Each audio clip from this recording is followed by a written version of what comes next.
computer. Hmm. Is it recording? All right. Oh, it says Should be. stop. Look at the Okay. top of your screen. You'll see. Well, I'm gonna have to put my glasses on, and that's all right. Um, It does say that it says I can stop it, so I'm assuming it says stop recording, so I'm assuming it is recording. yeah. Yeah, Do you up see at here the I can see top? where it says recording. I see it. It's been doing it for There's a a minute pause. 45. Okay, we figured it out. Yeah. Great. Okay. Look at my hair. Oh my good gravy. That's okay. Been having a bad hair day, but that's all right. How you feeling? Well, at least you have hair to have a bad day. I feel better than I did this morning. I actually woke up and I was cold and I actually had a little bit of a fever. I was like, oh no. And then I Oh, took me some Motrin and I pretty much, just stayed laying down today and I'm just doing nothing. And I do feel better. okay. Well, I'm not as, we're not gonna. bright-eyed and bushy-tailed as I'd like to be. Yeah, and we're not gonna do like 2 hours today. I want to keep it down to at least no more than an hour and a half, which is a good time, I think. Okay, And that's fine. I feel I feel a lot better today. I'm glad I was going to ask you Um, that. it's like I haven't had too much stress. I haven't been working a lot last week. But boy, I just feel like the, the energy is just being sucked out of me. Like when you take a battery and you leave it on the ground, and then Yeah. and the earth just kind of sucks all the electricity out. And Yeah, it's kind of like that void, that vacuum. It just sucks it all out. But mine's been like I was yeah. talking to Honey, and other people is feeling it as well. That it's like a fumbling, Hmm. everything's off, and it's like and I am not a person that just fumbles over shit. So I'm not accident prone or anything like that there. But it's just been weird that it's like almost like being on a ship in sort of a way. And I'm like, okay, so I'm just trying to get around my own house without fumbling over myself. And so I thought this morning that maybe that was a sign. It was telling me that I was fixing to catch something, but I don't All think right. I do feel better. I'm glad you're feeling better Yeah. too, Scott. I do. Yeah. Just like and super just drowsy. Like Yeah, and I'm not like usually I can that go to way sleep, during the drop day. off a hat. How about you? What? I said, Yeah, can you yeah. just doze off at the drop of a hat? I've even done that in my chair outside. Yeah. It's like, During what? during the day, but then I don't know if you know much about the sun weather, but we've been getting slammed by CMEs from the sun Oh, I can only and imagine. whatever the sun is, Mhm. we don't know. But still, we get these blasts, and it was the day when you and Honey were did your recorded your show, and that night I laid down to try to sleep and I was tired, really tired. I couldn't fall asleep.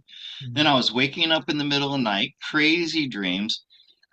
So and crazy stuff happening in the news yesterday with the stock markets.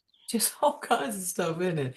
If it isn't the Have, have, blackout and I the don't know if you saw assassination, that. Yeah. now it's this here with the market. And they were talking about that this morning. I actually, do you know the original Mark Z? Have you heard of him? The who? He's called the original Mark Z. Everybody calls him Mark Z. He talks a lot about the reset and stuff like this here. I mean, I like him. He's okay, but I'm really good friends with his right hand man. And Okay. and he has been talking about, he was talking about the stock market and stuff like this here, and how that's a sign that, it's going to be something, Yeah. another thing for us to be looking at, and paying attention to. And then, it's like I was just having a gloom, kind of like a rainy day kind of feeling, sleepy and slow, blah, blah, blah. And then he calls me and we had a great conversation. And he was telling me, it's just like everything that he's paying attention to behind the scenes, so to speak, is leading exactly up to this here event of the currency reset. And I told him, I said, well, I just needed to hear something positive today, so I'm going to accept it and allow it. So that was really, really good that he actually thought enough of me to call me to let me know that. And so thank you, Harold, if you're watching this, my friend. Thank you very much. So Oh, we're not live yet. This is okay. just a recording. Um, yeah. Did you hear the audio clip from SGNon where he got an email from someone who's an insider in the financial world? It's about a No, I got an 15 email minute from him clip. today. So, Yeah, you should have a listen to that because he I, talks a lot about how it's gonna happen. But it seemed like yesterday things began, and I'm like, wait, it's too early. It thought this is not supposed to happen until end of October, November time, yeah. and uh, and It's I'm not ready definitely, for it remember that because ripple I was talking about since the rally? That major ripple went through everything. And as it went, it was changing things right, sooner. It's happening faster. And I think that is fantastic. And I did receive an email from SG Anon, and he was asking me if I would please reschedule. The oh, okay. assistant is having surgery.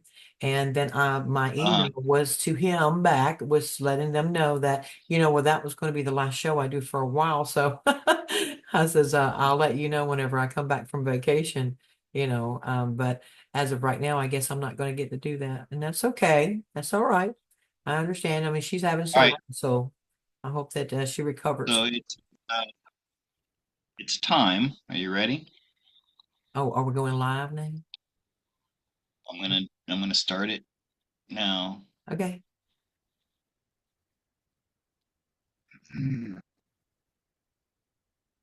And now we're live, right? Yeah, I want to focus today on taking questions from the audience and just whatever you have to talk about, feel free. Well, I brought Um, some questions too that I was asked. So I'm going to be able to take care of that this evening as well. yeah, you definitely want to do those. And I put on my Telegram my alternate email for people who have questions for you. And people send paragraphs. I want a Yeah. question like, "Am I going to win the lottery next weekend?" Like that. But the paragraphs, "Hi, Alisa, I love you." It's kind of, I'm like, come on, I just need. And then I ended up not getting very many. So, all right, where I is definitely get my those start? There it paragraph is. questions too. And sometimes they'll do it on in the comments. If I answer one question, then they give me another one. And if I answer that, then they'll give me another one. And Right. I do Yeah, my and that's the other. best to Yeah, answer there's it, but I one can't get to question. everyone and constantly all the time. But I do try, my brothers and sisters, I do try. Okay, well, we're not live yet, I thought we was already live.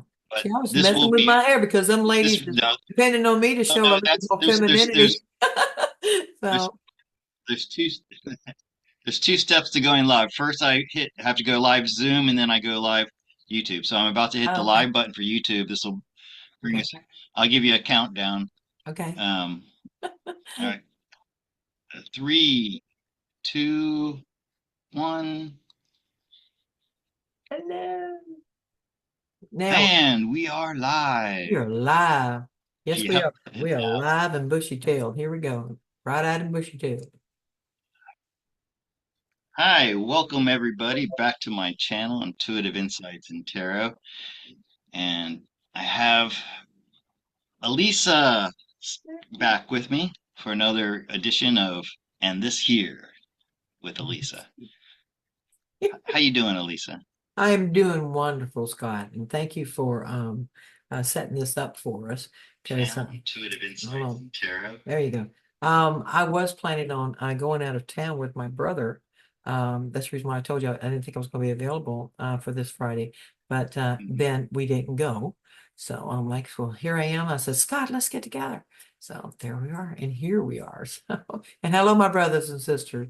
I'm excited to be here this evening for all of you as well. And me and Scott's going to be talking about some interesting things. So,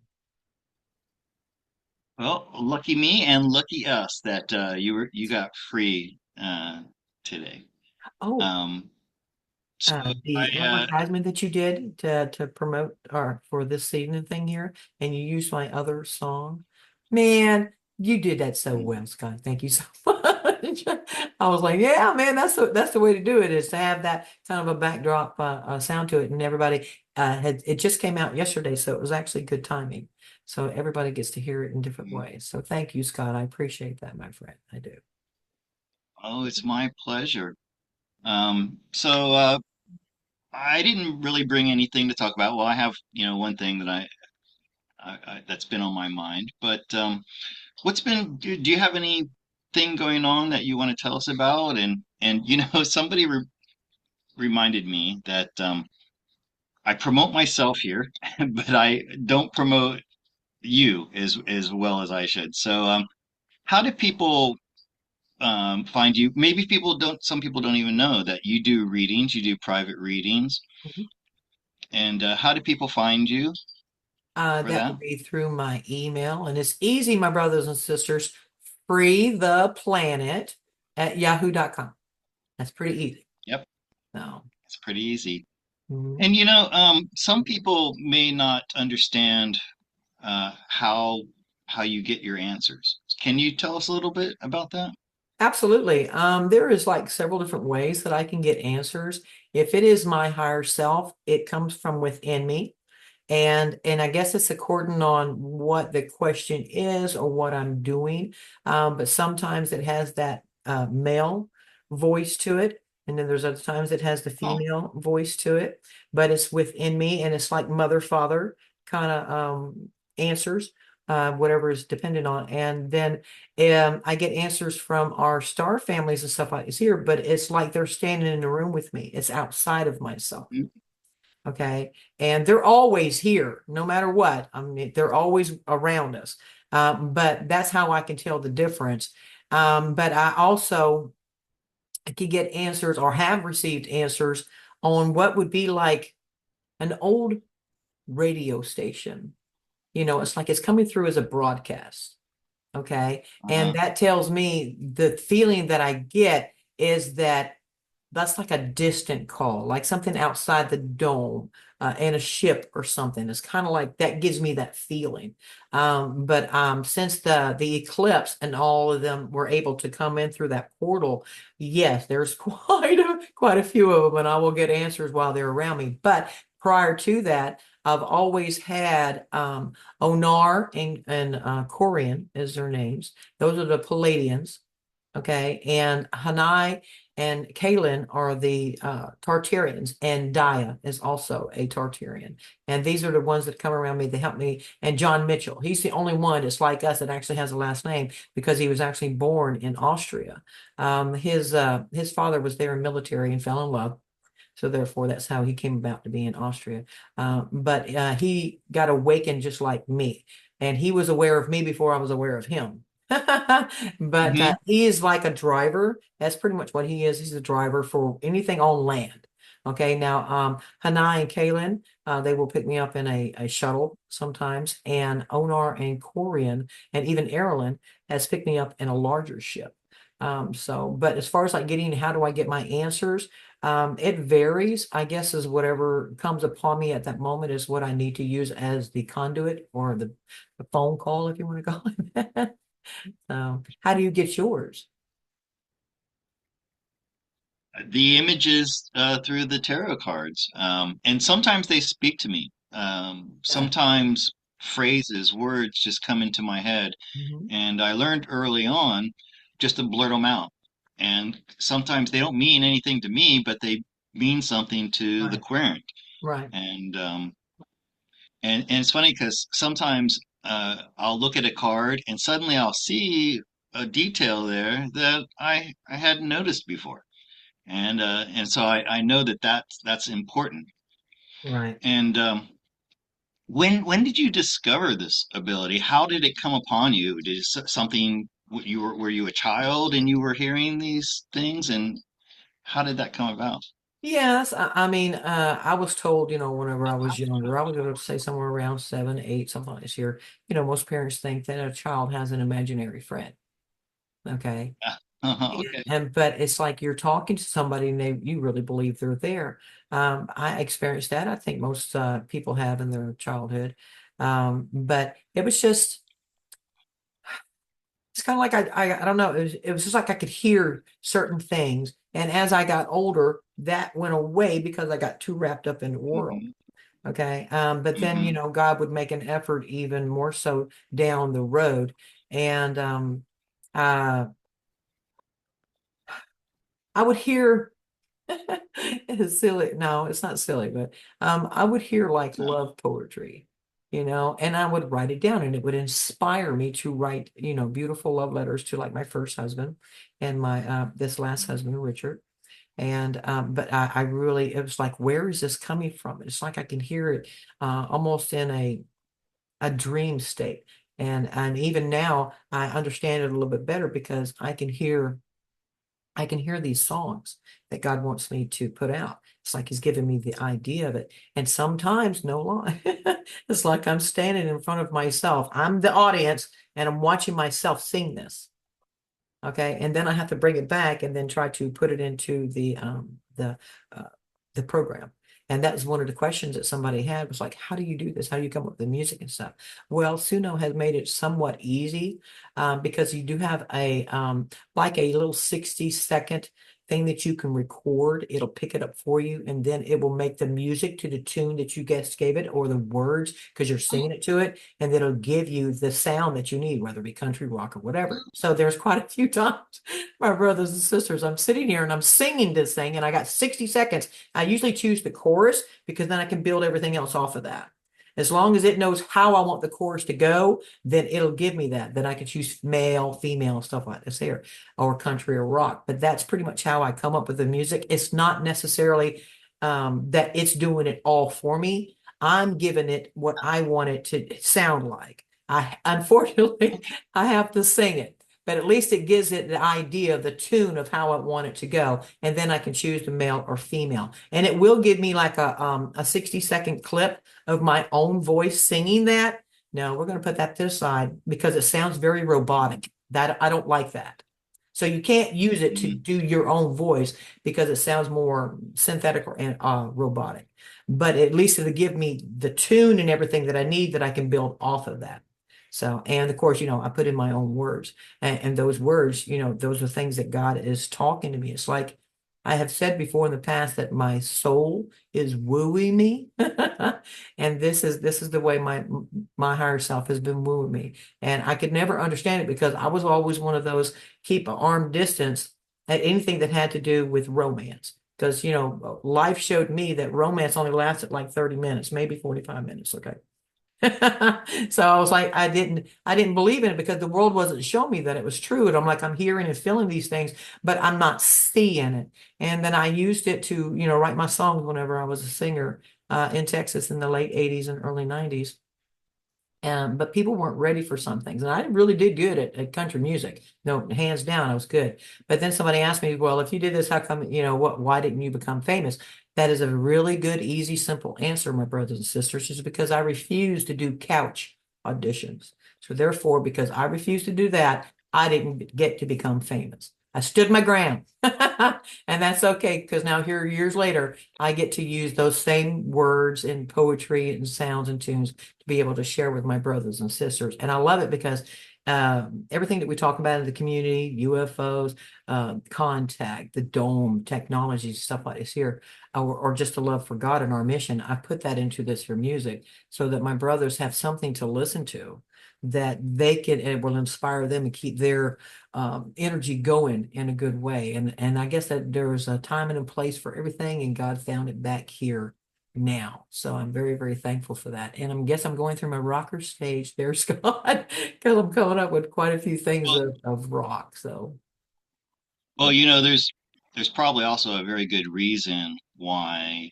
you didn't hit it big and become famous because it may have diverted you from right, this path that you're right. Yeah. and Yeah. we talked about this before, but I'm not sure I talked about it publicly. But when I was in my mid to late 20s, I was going through a really difficult time. It's funny what you said about romance. I was an incurable romantic. I Mhm. mean, I fell in love when I was 7 years old, And then I was heartbroken when the girl I fell in love with at 12 told me that we weren't going to get married. And and you talk about writing love poetry for people. Well, women don't really like guys who write love poetry. I turned off a lot of women doing that. But then when I was in this angst stage of my life in my mid to late 20s, Mm, um, I had all this anxiety and depression and things I was going with, mm, and they started coming up in words. And so I just started writing them down. Now, this is what I want to ask you about your process. So mm, I would write down like a couple of phrases, mm, and then it started off like, think of a sculptor with a large chunk of marble.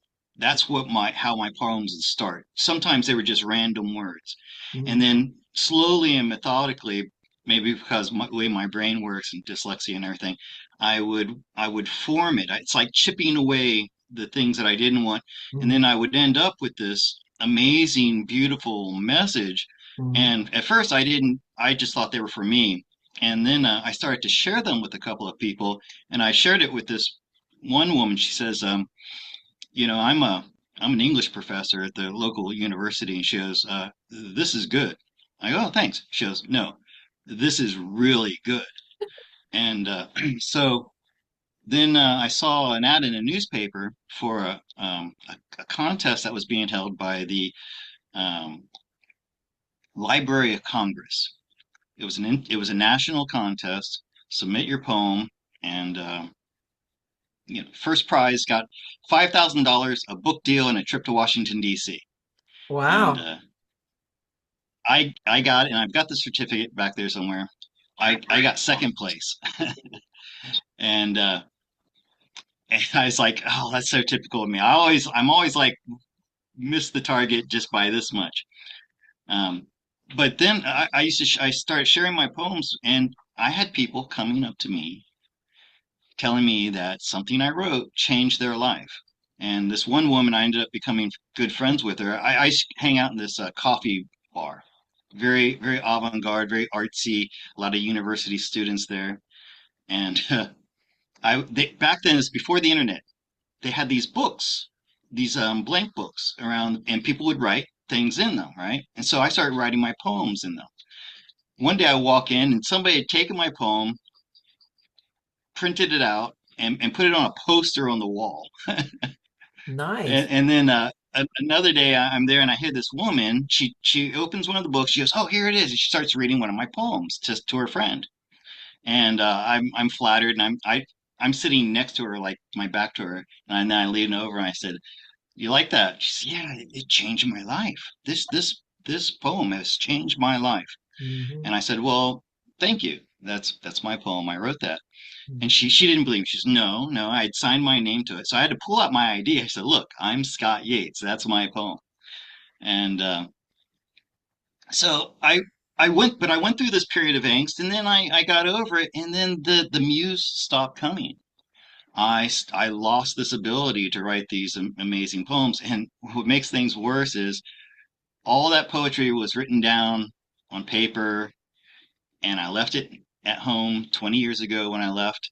And I Hmm. tried to get my mom to find them, and they're gone. She sent me a bunch of other things that weren't them. And because if I still had those, especially the ones, the really good ones, Hmm. I would love to. Because when I was writing them, I heard them as music. To Hmm. me, they were lyrics to music, and I Right. was hoping one day to find a musician who could put them to music. That Right. never happened, and so, I mean, we can't hold on to things that are lost, Yeah. everything's, I agree. Well, I mean, I used ethereal. to play the guitar, the acoustic and the electric guitar. And it was actually pretty good. I was in my 20s. I mean, I was pretty good. I thought I was pretty good. And then about let's see, I guess it was in 1994, 95. I ran a glass rod through my hand. I have a massive scar here, but it cut all the tendons and the ligaments in my hand. And they told me that Mm, I would probably maybe get 15% of my hand back. But I had a blessing done on it before the surgery, and I got about 95 back, but I can't feel. I can't feel in half of my mm, hand, so I can't hold a pick and I can't pluck the strings. So that kind of it hurt me. I was like, this is something I really love to do, and now it's been taken away from me. And it was because I got pissed Yeah. off my brothers and sisters. Okay, I have nobody to blame but Uh, myself. But uh, it cost me to be able to do that. But it didn't stop me from being able to just, sing things around my house, songs that I still wrote, things in my heart, or to write the poetry. I've actually had ladies, men and ladies from the past, that has asked me if they would pay me to write them these love poetries, and because they wanted to mhm. present it. And I said, then tell me what's in your heart, and then I will turn around. But it wasn't just my words. I took their words and just transformed them into something really, really beautiful. Mhm. So I knew I was good at that. Even my mom said, there's got to be something, you're going to be able to do something special with that one day. And I said, no, I lost my hand to play, blah, blah, blah. She said, no, don't ever, ever underestimate God. And here it is, like 25 years Right. later, Yeah. and it is showing itself that I'm able to do that. And I'm really, really am grateful. I read the comments and stuff like this here, and and that my brothers and sisters, that humbles me, because ain't no radio station out there or anything like this here is talking about what we're talking about. All of these different things that can give us songs that has that in it. So I definitely feel honored that I get to do that because I hear all of you. And I do. I understand what you're going through. I feel it just myself too. So whenever I express it, it lets them know that somebody's listening that actually understands. So I am very, very grateful. And thank you for my brothers and sisters just for, allowing yourself to come over and hear it and then want to share it. That makes me feel really, really good. And Scott does the same thing too. So I'm very grateful. See, I'm surrounded by love. Surrounded by love. I'm at the writer song called that, Surrounded by Love. It is wonderful. But I forgot to ask you my question. Okay. Um, so I told you about my process, how I take Yeah. these very amorphous structures of words and then I smith them into shape. How do your words come to you? And the other thing is, I always felt when I finally got my poem set, I always felt it didn't come from me. It existed already in the universe. I just Brought it found it here. and Yeah. I put it I and see I it that made way it into too a form. lot. Mine, it'd be a situation or something that I'm looking at and it will strike it. I've always been like that. I have my, pen and paper. That's old school doing it. And then I used to have a little micro or recording set cassette player that I would take around with me. But now we have our phones and therefore I can just type it in. So whenever something hits me like that, it doesn't matter what it is, something God triggers in me that causes me to write down just one line. And then off of that one line, Mhm. all the rest of it will Right, come. Just like right. Barbara Fay, she asked me if I'd write a song about Moon Lake, Mississippi. And I thought, that's something about the Moon Lake. It struck me, and I'll be doggone it, I wrote a song about it. So it was just that one simple line, and then I can just build around it. So, but I do know that um, all of us have access to that. It's just that now here, Hmm. years later, for a lot of us, we're starting to absorb it better. We can hear it, we can feel it, and people are expressing it in different ways because the energies are different. So, um, let me see here. I had, Okay, yeah. You know, we'll start doing more questions in at the top of the hour. I just want to. I'm very interested in this conversation here, and you like me, you feel like these creations exist out there in the cosmos, and we just yeah, tap into them, and then we're able to right. condense them into a form that we can share. Well, everything And already exists, no matter what it is. It already right, exists. Remember, time is an illusion. Everything actually exists now. I don't care what it is, what you're thinking about, it already exists. And because we are magnets, that's the way we go shopping, so to speak. We're magnets and we'll pull these things to us. That's out of the ether because everything exists already. All these other versions of you, all these different lives and all this kind of good stuff. But whenever you're tuning like your frequency, because of what you're thinking about, it pulls you in that direction of you, that version of you. Okay. And the same thing with words or whatever. These things already exist. It's whenever you are open and allowing it and your frequency is asking for it, it does come to you. And every choice that you make, it decides on what you're going to see and do next. Okay, that's the bridge. That's the crossways right there. Every choice you make makes what's going to happen next, because based on your frequency. If you say positive, just like me, it seems like it's forever, like I can't do this anymore. It's been forever, forever, but it keeps me going because I know God's pulling me in that direction. And then I see these things that shows me that this is true because God has told me and showed me everything already exists. If you can think of it, it already exists. So try to think of more of the positive things so you go in that direction. So, So the ancient Greeks knew about this, and they mhm. called it the muse. You've Yeah. heard of this term, right? The muse. Mhm. And have you ever heard of? It's called Dark Side of the Rainbow. Do you know what I'm talking about? Okay, so you know the movie The Wizard of Oz, Mhm. of course, and you know Pink Floyd, and Pink Floyd produced an album, The Dark Side of the Moon, extremely famous. Of course, you know these two Yes, I know things. what you're talking about now.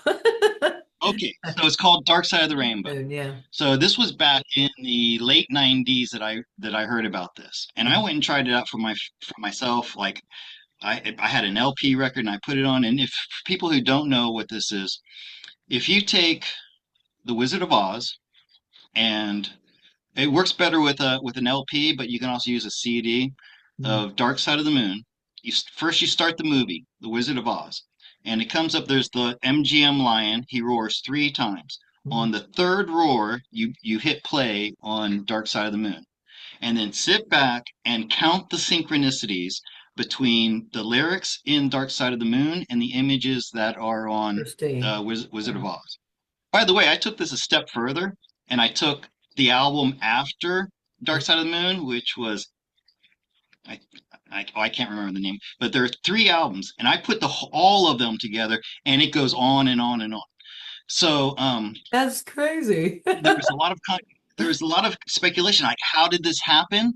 Mhm. People said, "Oh, well, Pink Floyd planned this so that it would, generate all this buzz later on," because people went out and started buying the albums again back in the late '90s, Mhm. and but no, this is my contention.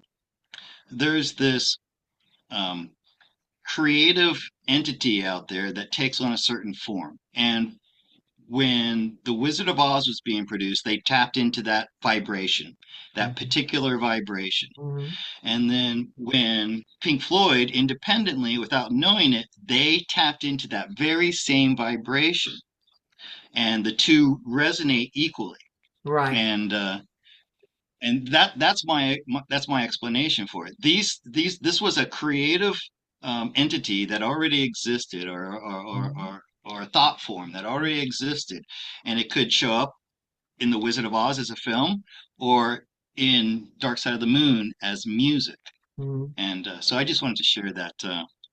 Well, I definitely agree with that because God has definitely it's kind of like I guess I just get pulled, you know, and I'm standing in an audience, and watching. Well, I've seen the rock version of myself, and I've seen the country version of myself. I've even seen the pop and R&B version of myself, and I'm just so blown away by this because I'm like, they all exist. They really do all exist, and that has to be where I'm pulling a lot of this stuff from. Is because God's given me the access to it.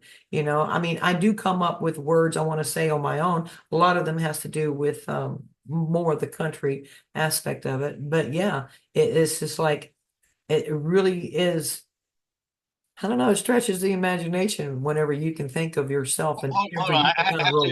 I have to answer. I have to answer Raymond here. Don't taint my Wizard of Oz now. How am I tainting the Wizard of Oz? I am not. I didn't say anything bad about the Wizard of Oz. Uh, Pink Floyd is my all-time favorite group. I have incredible synchronicities with all of their music, and it's fascinating that it is connect. There's this connection between it and Mhm. Pink Floyd. Maybe you don't like Pink Floyd, Roman. I don't know, but if you've never heard what I'm talking about, go and check it out. It'll blow your mind. Well, Okay, so do you remember sorry the about that, movie but I don't know. Pink I don't Floyd's know how Brick of he got that I was denigrating the Wizard of Oz. I wasn't. All right. So That's okay, no worries. people hear what Well, do you they want remember to the hear what I'm movie saying. that Pink Floyd did, Another Brick in the Wall? Of course. Of course you do. The wall. Yeah, I've Well, seen it my probably. first husband, I mean, I was country. That was flat country. Never heard rock, never had to deal with any of that. It was old country and just country. We didn't have, access to, well, we did. My daddy just didn't allow it. But I never heard any kind of rock and roll or anything like this here. And then I met my first husband, and then he wanted to take me and to a Pink Floyd movie, Another Brick in the Wall. And I Mhm. had never dealt with anything like this here, and I was 18 years old. I got so upset. I was like, oh my God, he's a demon seed. My daddy was correct. I was so upset. I had never heard anything like that. It was a shock to my system. Okay. And then right after It, that is whenever they started coming out with MTV, and that got me mhm. exposed to a lot more of it. And man, talk about feeling stupid later with my husband. I said, I am so sorry. He says, okay, I understand. It was a culture shock thing. But I ain't So never heard nothing like that before in my life. And then he got me to listen to AC/DC. And I told him, I said, if you ever play that again, it's over. I can't handle AC/DC. Okay, that was a little too heavy for yeah, me. yeah. But the Pink Floyd thing was what I got exposed to first. And that was a shock. I love it now. I have appreciation for it now, but not at the time. No, no. If you had no exposure to Pink Floyd and you went and saw The Wall at 18 years old, Mhm. then I can imagine how that must have felt to you. I thought I was, Yeah. Anyways, I was in hell. I But that's okay. didn't want to. Speaking of things that trigger me in the chat, now I want to talk about something. In my last week when I was talking to Honey, I brought up the cannabis laws here in Thailand Uh-huh. because for like I mentioned before, I'll do it briefly again. I've been smoking weed pretty much every day since I was 17. I was an insomniac as a child. Have you ever heard the joke about the dyslexic insomniac? Wait a minute. I thought it was illegal where you were at. Well, no, no, it's legal here now. Okay. But have you the joke about the dyslexic insomniac? He lies in bed at night. Oh no, I'm sorry, agnostic insomniac, Agnostic agnostic is on dyslexic there. insomniac. He lies in bed at night wondering about the existence of dog, Mhm. And the existence of dogs. dog, D-O-G, Hmm. G-O-D, God, Yeah, and gotcha. agnostic. Gotcha. Anyways, uh, it was Yeah, I've heard funnier when that I heard it the first before. time. If you reverse it, it's God or dog or whatever, then you on another planet. So yeah, well, dyslexics read things backwards. Anyways, so yeah, I was very I had a insomniac. The first time I smoked pot, I was 12, and I know I don't encourage this. It's not right. It's not good for children to be using it. But that was the first time ever I had a good night's sleep. Wow. So when I was 17, and I began smoking every day, and I pretty much smoked every day uh, for till now. But it's one of those things you couldn't talk openly about it, and you had to keep it like a secret, like a dirty secret, even though there's nothing wrong with it. And now, Yeah. and then I was a teacher for 20 years, and of course you couldn't talk about it. And now for the first time in my life, it's legal. Like I said, here in Thailand now, it just became legal about 2 years ago. Right. And now I can openly talk about it and the benefits of it.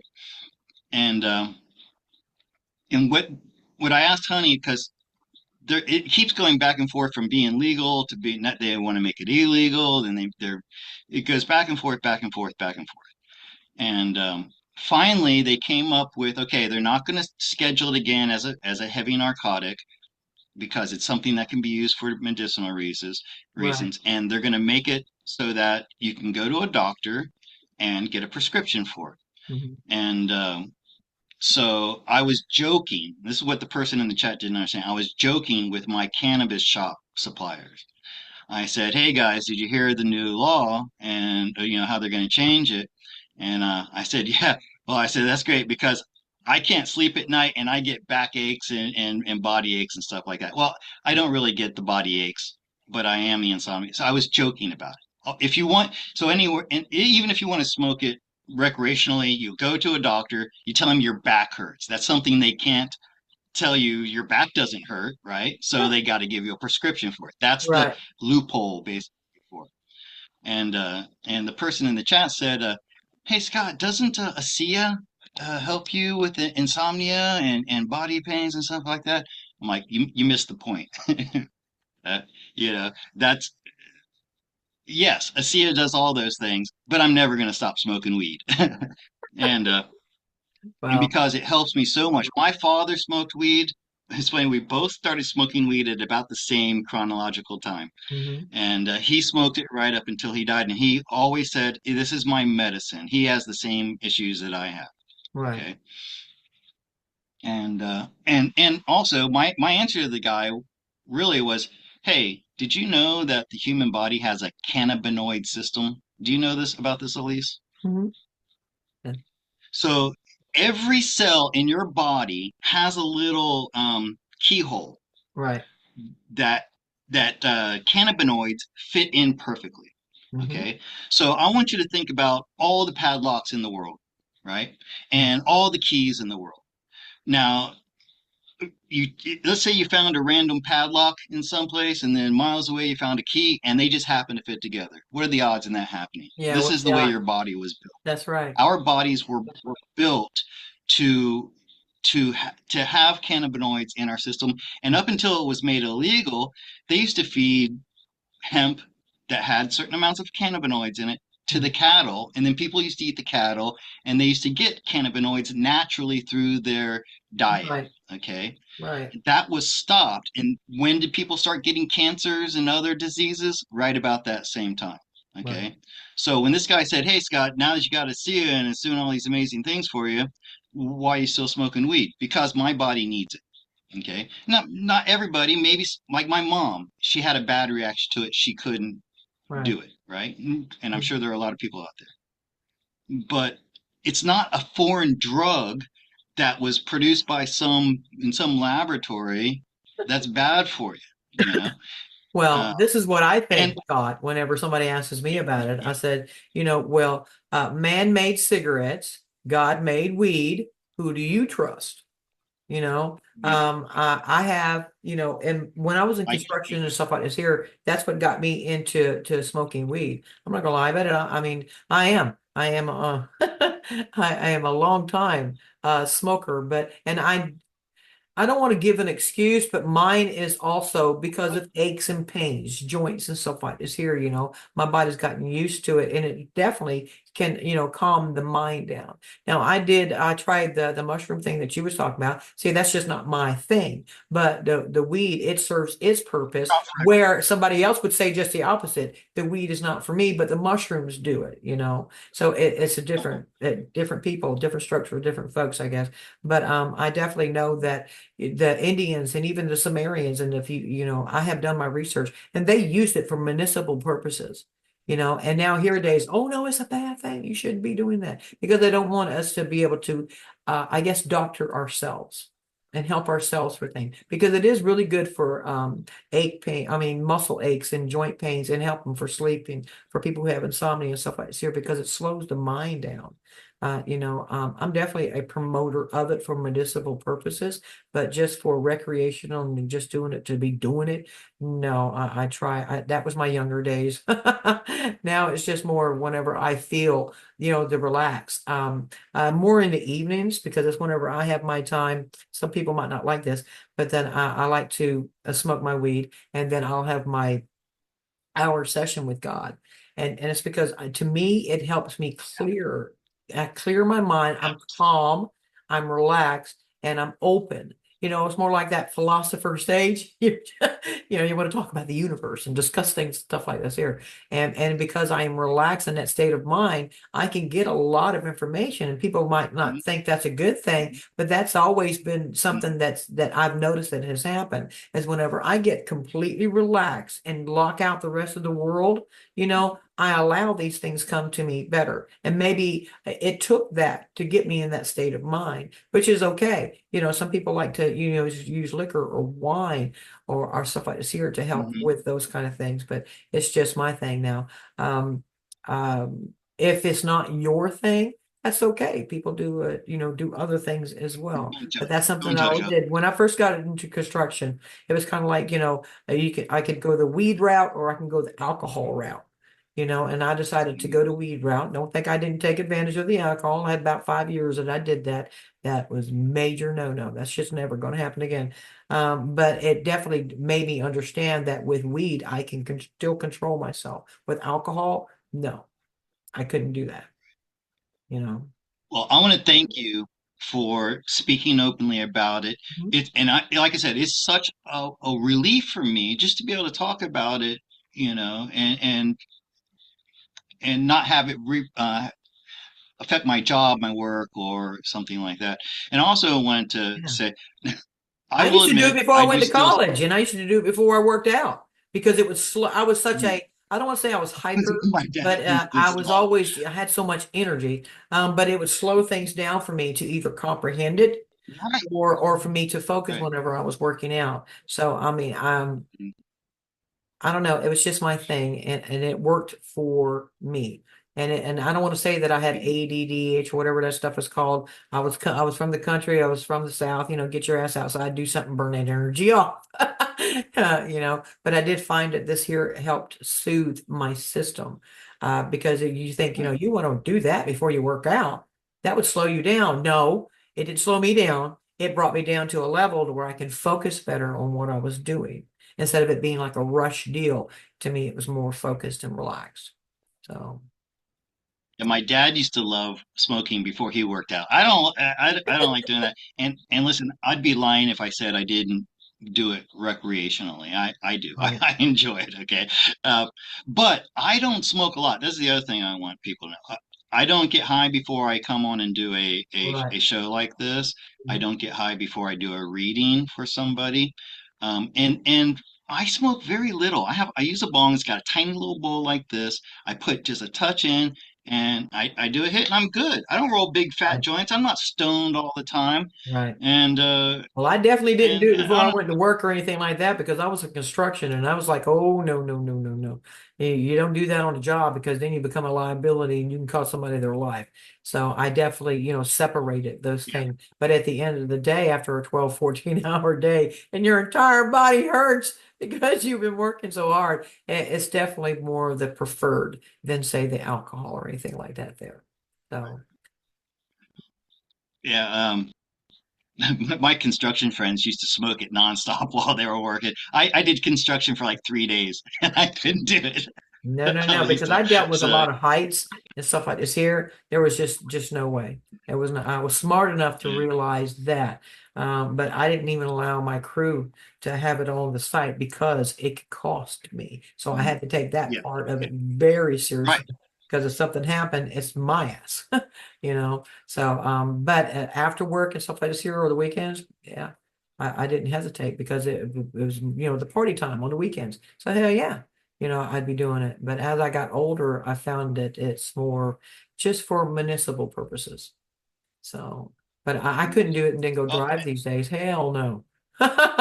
No, that's not going to happen. I ran a my 3D job when I was in America was running a printing press.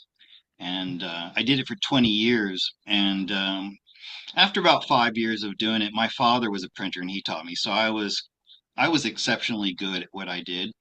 And it's such a boring, repetitive job that yeah, I definitely did bong hits before I went to work. And I also had a 99.8% efficiency rating. Okay, Right. so I didn't make mistakes because of it. And I started going to the Seventh-day Adventist church in the early 80s. I went there for about 10 years. And I used to love to get high before I went to church, My right? brother got me to do that, And so I understand. So, and I was doing this for like 6 years, and I had these really good friends in the church, and we start talking about smoking weed, and they were saying, because they didn't smoke and they're conservative, and they're like, it's bad. And I go, all right, listen, I need a level with you guys. Okay. I smoke weed, been smoking weed my whole life, and I've been high every single Sabbath morning because we'd go to church on Saturday for the past 6 years. so, And they were like, what? No, not you, Scott. oh Because yeah. I was a Bible teacher. I was a speaker very often, a guest speaker, and they're like, no. And so I'm not a stoner. Okay. Yeah. Anyways, No, that's no. all I want to say about it. And I want to talk about it openly. I'm not telling you to go out and smoke weed if that's not your thing, but don't feel embarrassed about it. Don't feel like you're doing something wrong if you're doing it and it's helping you. Okay? Right. I agree. I know whenever my brother got me to smoke it one time before we went to church, I knew that day, I knew my ass didn't belong there. I'm talking about in the church because it was like Oh, God was okay. showing me something. Something happened to me that let me Right. see that all of it was like Good. it was so fake, and Right. it did cause me to have this different mentality whenever I started going to church after Hmm. that. And I do blame it on that account. It's because I seen things for what they were, not for what I thought they were. Okay, now I am one person that will speak my mind, and yes, I will cuss and I'll get mad, blah, blah, blah. But I'm always me. Monday through Friday, Saturday, Sunday, all of it. I'm the same person. I got sick and tired. It made me realize that the people that I was around, they were hypocrites. They're only going to be Right. this good person on that certain day, but during the week, they're doing all this other stuff Yep. and they're judging you, but yet they go to church on Sundays, blah, blah, blah. Well, it definitely turned me against, my religion was the Mormon religion, and I'm a fifth generation, Oh, but I'm not anymore. But they are, I know there's good people in there, but we're talking in the South, the Bible Belt, the prejudiced hmm South. Okay. hmm They were the biggest hypocrites I ever came across. Absolutely ever came across. And then I noticed it in other churches as well. So, and that's the reason why I don't associate with any church. I do know there's good people there, but the ones that are in control, you'd be surprised, how they have infiltrated everything to put something in front of us to deceive us. And how can well, I'm not trying to bash the Mormon religion, but as far as like they have the Bible and the Book of Mormon. That Bible gets put to the side and it's only about the Book of Mormon. Then that makes you a hypocrite because that Bible says not to add or take away from it. And yet you're neck to the side and saying this is the only truth. And then I find other religions that do the same thing. And that is just wrong because it's purposely done to divide us. I mean, I had missionaries come over here a couple of weeks ago. Religions in general. Yeah, and because I All still have company, they still come see me, and I told them, I said I'd like to take you to lunch and get you to meet my nieces. They're the same age, right? And because they're not associated with the church, these young ladies didn't want to be around them. I said, so you're judging a Baptist because they're not a Mormon, And then I turn around and my niece is judging the Mormon because, I mean, judging the Mormon because they're not Baptist. And I'm like, you young ladies can't even sit in the same room with each other because of your fucking religion. I really thought that was stupid. They didn't want you to associate with one another, which really surprised me because you're supposed to not do that. And oh no, I'm not judging. Well, you just did. And they can't realize that. And now, as they grow up, they're going to hold on to that, and then they're going to become like the rest of us. Oh no, I can't talk to you because you're a Presbyterian. No, I can't talk to you because you're a Baptist.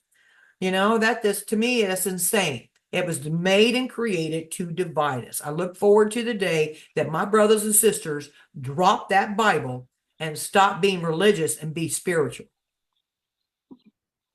I didn't mean to be Amen, so sister. harsh, but that's my opinion. That's how I feel about it. Um, No Yeah, weed yeah. required to say that.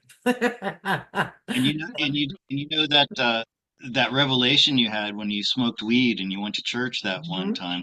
That's another reason why they made it Mhm. illegal because weed allows you to see things Yeah, from a different perspective, a truer perspective. All right. right, listen, I don't want to spend too much time on that, and I Yeah, do because want I to. have some I have questions here some, that I told some okay. people that I would take the time to answer, you know. Let's do that. Well, I have Dixie, and she asked me like, if we could do a show telling us about the portals and the ships coming through it, and she wants to know if I met UFOs, ships, or others, and who are they? Well, on this past eclipse, it wasn't an eclipse. I mean, it was not an eclipse. It was actually a portal. And because the energy inside the dome had raised so high, it allowed for these star families to actually come through that portal. And they came in by the millions. I'm not talking about just, a million people. I'm talking about millions of ships. Okay. And they all are over in the Tartaria areas. Like that's where they're parking, if you want to look at it like that there. But that was a Pacific portal that happened on a cycle. And they were like rushing for us to get our vibrations higher so that by the time that lineup happened, if our vibrations wasn't high enough, they wouldn't have been able to come in because it would be just like we are in a contaminated dome. It was so contaminated that their frequency could not mingle or mix with ours. But since we did raise it so high, it allowed them to come in. And that's why things are happening a lot faster too. So since that eclipse, those the star families that came in, they pushed the white hats even harder. Why? Because the white hats really didn't have any kind of like backup or assistance with that. But now that they were able to come in here, they have been helping to make things happen a lot faster as well. So I do know that it's a good thing. And who are they? There is there are so many different races that is here to help and assist. Most are here to bring in the energy to help with that, but then there's others here that are actually part of the humanitarian project. So for me to actually tell you who they are, that is a large, that's a large list of beings, but you can, the ones that we are familiar with, the Lyrans, the Palladians, the Tartarians, they are here. The Lyrans and the Palladians. The Palladians are more in disguise, and the Lyrans are down, in these here medbed facilities underground and in mountains and stuff. They are the type of security because they can read your energy. You ain't getting through them dudes. I mean, some of them are anywhere from between 10 to 15 feet tall. You're not getting through them. You can't do it. But there is so many here, it would just take too long for me to give you a list, but I do know that the Anazi, the Sinians, the Tellurians, the Farallons, the Badotes, and the Sinians are here. Those are the ones that I have recently have had contact with. So, but there is quite a few that are here. So, and I think that would I'm it on searching that. for something I want to So show thank you. you, Dixie, for your You ever heard question, of my this friend. YouTuber? Huh? Oh, I'm sorry. We, No, go ahead. Lisa? What? Can you hear me? Yeah. Did I interrupt you? No. I was okay. So you mentioned the ship's coming in, Mhm. and have you ever heard of this YouTuber called Mr. MBB333? Yes, I actually have sent him a few pictures a couple of years ago that he posted. So yeah, Okay. I'm not sure if you've seen this recent one, but I want to no, I share haven't seen share any this. recent ones. Okay, I've got the sound turned down. Okay, can you see my screen there? Uh-huh. Uh-huh. Okay, this is this object heading uh, north from Antarctica. This Okay. was captured from the ISS, whatever that is. Okay. Okay, I don't know what that is, but there's something up there. So let me All right. I'm going to do this for a do it minute. for you. For a minute. Okay. Oh, are you watching? Because I wanted you to see this. Yes, I'm watching. Yes, I'm watching. Okay, I thought you were ready. So this was Antarctica. Let me back it up a little bit.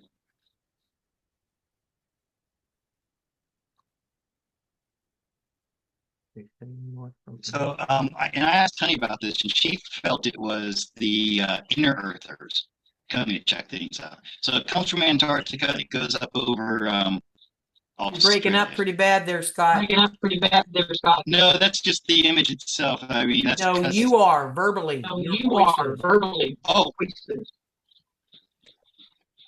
anyway, I'll just end it. No, but I will You watch guys that can go check it out. later. You guys can check Um, it out for yourself. Yeah. Let me see. Let me close this. Okay. So so anyways, it's really cool. And I've seen a few of these, like they're coming up from beyond the ice wall or the right. Antarctic ring. I Mhm. thought that was really cool. Yeah, and people need to realize that these things aren't just captured randomly. They are being captured so that we can see these anomalies, because it makes us, oh, what is that? What could it be? What could it be? It definitely arouses our imagination. So nothing is a coincidence. But as far as like there is so many different crafts and so forth that is down what we would call Antarctica, but actually, that's coming from the Tartaria area because that ice Mhm. wall, from what we know, there is a map. It's kind of like layers of them, and then it gets to the main ice wall, but that is down. And so that gives them more, I guess, the ship that came in, it gives them more range to be able to come over this way and stuff like this here. But if you can actually see it, even in something like that, there, it's because it was deliberate, because we needed to see it to let us do just this, what we're doing. Um, uh, Eh, You know, your answer made me think of something I heard Alex Collier once say hmm. when somebody asked I'm him, glad you brought him up. um, Go ahead. somebody said like when you see a UFO, you know, are they good guys or bad guys? And his answer I thought was really good. He's like, well, when you see an airliner flying through the sky, do you think, well, are those good guys or bad guys? You have all kinds of people Yeah. on that airplane. Some of them are good, some are bad. It's the Mhm. same way with the people in there. So, anyways, I thought that was a really cool answer. Well, all the That positive basically ships that they're I'm like aware us. of doesn't have anything negative on it. Those ones have already Mm. been taken out. It's like they're far and few in between the bad ones. That was a long time ago. I heard him Yeah. say So anyway, because you brought up Alex, he's been doing these little that. podcasts where you can go in there. It only costs you a few bucks to go in there, and you can put your question in there along with other people, and then people can rate your question. Rather than it's like they're raising their hand for you. I want this question asked. This question asked. So Oh, okay, went in cool. there, and and the only thing that I wanted, my whole purpose of going in there and doing that was that I could put in there, hello Alex, my name is Alisa Sione. I have been on the Honey C Golden channel and the Scott Yates channel on YouTube, and we are all in desiring to, have a conversation with you. Please look us up, and see that we have spoken about you. And again, I said it's, Alisa Sione, Honey C Golden, and Scott Yates on YouTube. So, and I said, Gosh, please consider our request. I did do that for us. So, and they didn't answer, but okay. you know what? They have to go through all the questions and read them. So I'm hoping that, somebody would at least read it or maybe pass it on to Alex. So, And let's get some people listening to this to go and do it as well. yeah, You know, absolutely. it like it So, if he hears it bombard him with from one. emails. Bombard him. Okay, can I read you a question from Cherie Sanders? Absolutely. She's Cherie. my mod, yeah. Okay. Um, she says, with all the fires going on up in Oregon and California, should her daughter Victoria and the kids be concerned? They're in Oregon. They have their go bags ready just in case. Mhm. They have to get out of the area fast. But I don't like to know. But I'm sorry, I would like to know if they need them or not. Hope that makes sense. Yes, it does make sense. And I'm going to draw cards. And while I do, Yes. I don't know if your guides can tell you anything about. And we're looking particularly at Victoria and her kids in Oregon. And I'm Okay. going to draw some cards on that for you, Um, Cherie. and what was her name again? Victoria? No, that's where she's The at. daughter's name. Victoria. No, the daughter's name is Victoria, and she lives in Oregon.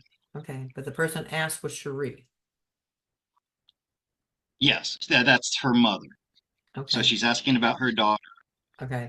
Victoria. Well, there's nothing wrong with what's called a Minuteman, and that's what they used to have during the wars and stuff like this here. That means that you're ready at the drop of a hat. So no matter what happens, you're ready to go. And there's nothing wrong with that. That's always a good thing. Um, as far as should you be highly concerned, well, your concern will, I don't want to say antagonize it, but stay positive.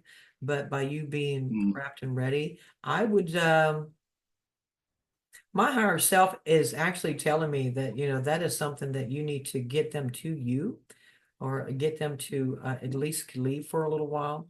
Because while they're in your company, they're in your comfort.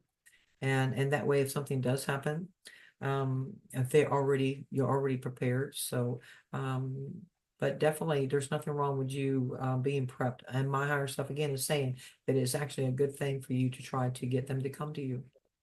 So not that saying that something bad yeah, will happen, but there must be a reason why my higher self is saying that. no, she's actually planning to go there. That's Okay, so wonderful. There you and go. that's why you're Okay. getting. And I want to point out the advice that I got is exactly what you said, which is um, distance yourself from those worrisome thoughts. Right. Okay, um, and and the outcome is the Queen of Cups, and so she's surrounded by water, and I think this is saying that they're protected. Right. Okay, Right. um, so you don't have to worry about that, and sometimes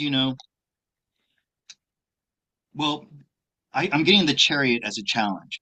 So the worst thing that could happen to you, as you saw in Lahaina, the Mhm. people who were trapped in their cars on the road. Right. Okay. S- This is saying, hey, be careful of that. All Right. right. Um, I think they might be better off, like having a safe room, something with water, like making sure their house is protected, make sure they keep their gardens watered and things like that, and maybe spraying down the house. Right. But yeah, it's interesting that you picked up on that she needs to be with them, Right. She needs and to that's do what that. she's Yeah. planning on going there soon. So, Yeah. Because, but sometimes we just have to be there to help something, prevent something from happening. It's kind of like you're the bubble, you're the that's golden right. cover that God is using you for. And if you were feeling that pull, I would definitely go with that, because there must be a reason why you're feeling that, and the higher self is saying, yes, do that. But don't think of anything negative. You are the light that's going to it to make it positive and keep it calm. I like those I calm. want to point out that there are no wands in this. Wands are fire, and we have water and air. There you Okay.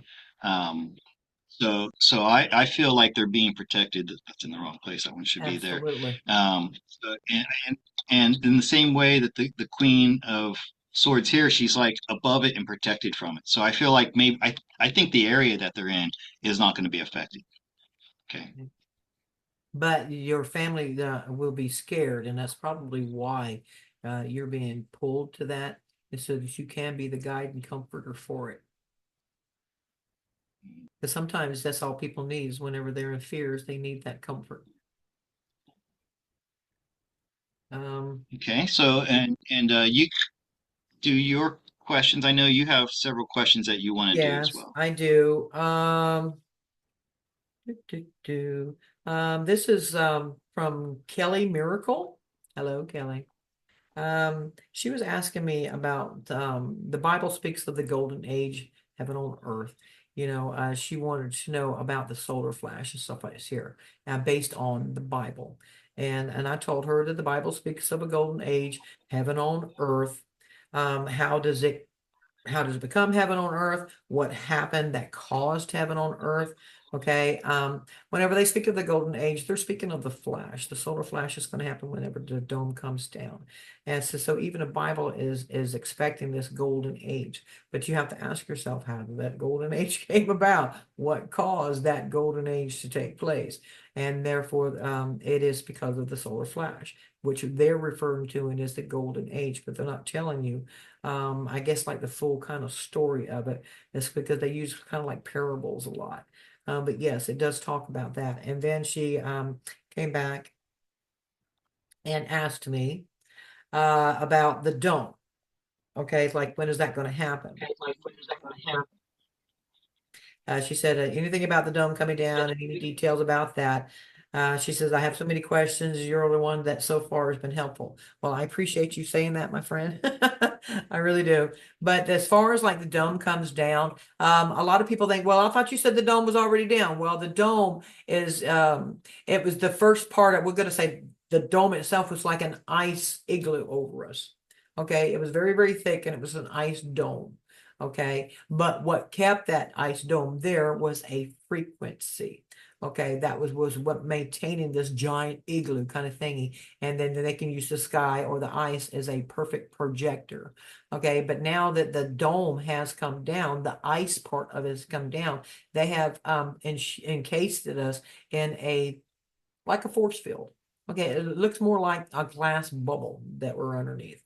Okay, but they can still control the scenery on the screen. Okay, but the dome itself is down. It's because even they are preparing for us to take this solar flash. But what does that allow? Encased in ice or a force field, where the force field allows that energy to come in to us and help us without destroying us, without overwhelming us. It just kind of rocks the boat and separates the wheat from the chaff. It's not decimating to us. But now that these injuries are getting a little bit stronger, things are happening a lot faster. And that's still a long way off before, let's just say, the dome comes down and the solar flash, because one of our missions, main missions here, is to wake up our brothers and sisters, get them to the medbed facilities so that they remember who they are and get these younger, healthier bodies, no toxins, no metals, no traumas and stuff like this here. So whenever that dome comes down and that initial flash hits us, it has to go slap through us. There could be no obstacles, no metal, no toxins, nothing. It has to be pure, younger, healthy bodies. So whenever it goes through us, that's whenever we will automatically be in 5D. And that's why these med beds are so important for us, is because we need these stronger, healthy, clean bodies in order to take that flash. So, and that answers that Wow. question. So, do you see the picture I'm sharing here, I Elisa? do. I see that. Yes. So, um, when I was 19 years old, that was when I had this epiphany that I was living in the end of an age, the end of time as we know it, the end of the world as we know it. Mhm. Not an apocalypse, okay? But Mhm. and it was the golden age. Right. And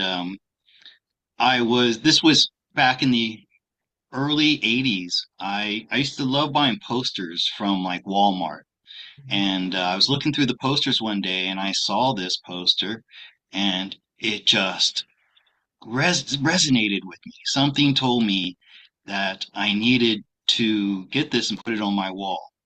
Okay. That is And really I did, cool. and I would gaze at this and I knew that this is what our world's going to look like after the solar flash. If you look at it here, it looks like the sun is doing some kind of flash. And also, if you look at the landscape and the architecture here, it looks crystalline in nature. Mhm. And and I just absolutely loved this artwork, and I would gaze at it and meditate on it. And I was like 20 years old when I was doing this. Right. And then, it was just on paper, and over the years it got shredded and lost, and Right. I'd kind of forgotten about it. And and then about 3 years ago, when the beginning of the Great Awakening began, and Mhm. I was so thrilled because I'm like, oh, this is what I've been waiting for. Finally, people are getting on board with this. And I was in a Telegram group, and somebody posted that picture. Mhm. and he was a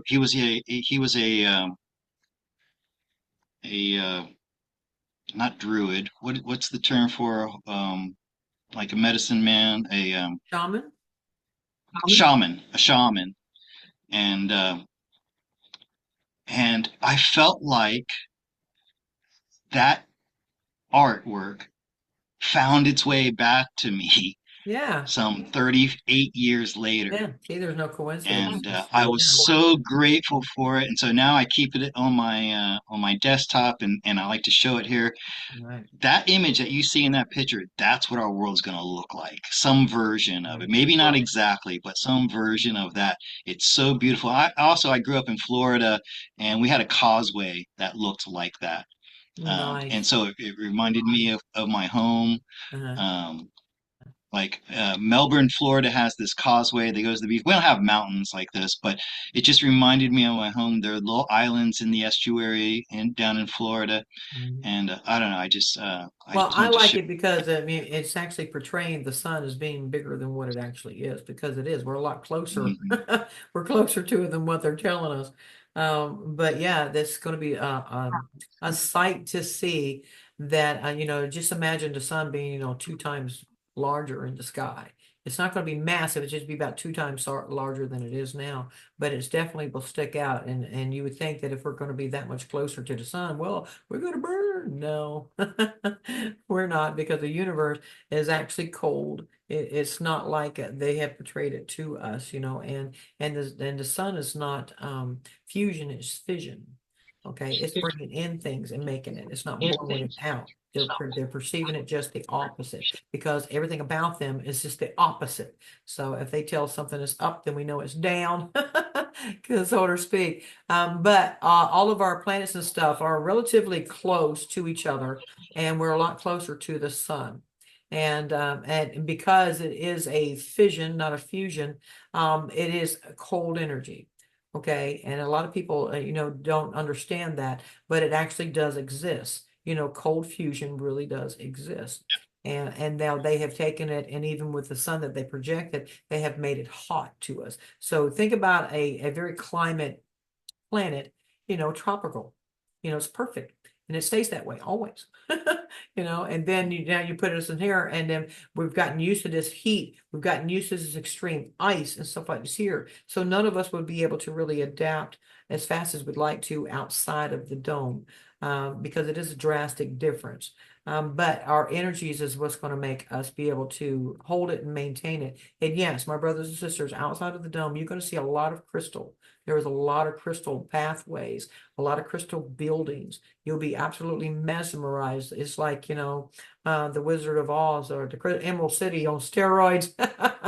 There's a whole bunch of them because they are a lot more advanced than we are. We're the ones that's, it's like sitting in a swamp over here compared to what they have out there. Now, the Tartaria, their area is absolutely beautiful and they're higher vibes than we are. So, they're already up to par, so to speak.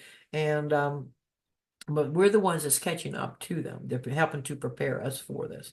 So, let me see what else I got here. Can I read to you another question I got in my emails? And this is the Yes. last one. Yes. I thought I was going to get. This is from Marjorie, and it's Okay. very short and to the point. Hey, can you say why I'm not so motivated? I feel stuck. Okay. And I did draw some cards on that, Or Marjorie. but Best thing that I can say to you, my friend, is that what God told me one time is that if I feel like I'm in a pressure cooker or I feel like that I'm down or condensed, stuck, so to speak, it's because I'm stuck in time. And whenever you can release that, then you're flowing with it, or should I say outside of time, the way that we're supposed to be doing it, because time is just an illusion. But whenever you feel that pressure and stuff like that there, that is you trying to bring things in, okay, because you feel like you're stuck, correct? And think of it like an hourglass, and the sand gets stuck and it can't go down anymore, but you need it to go down, right? So what you do is you just need to get unstuck. And because you're feeling pressures of this stuff trying to come in, it's kind of like a backlog. and but you're the one it's taking it's coming through. It's just because you're feeling it so tightly and your body wasn't quite ready for it, but now it is ready for it. You're the one that's either going to allow it or postpone it. So if you're feeling that, just relax into it and allow things to happen. And therefore, being unstuck can also help you heal the flow. It's kind of like we're vacuums, and you'll feel that flow coming more to you or and through you instead of it being stuck. Okay, Scott, what you got? Yeah. So I'll just add to that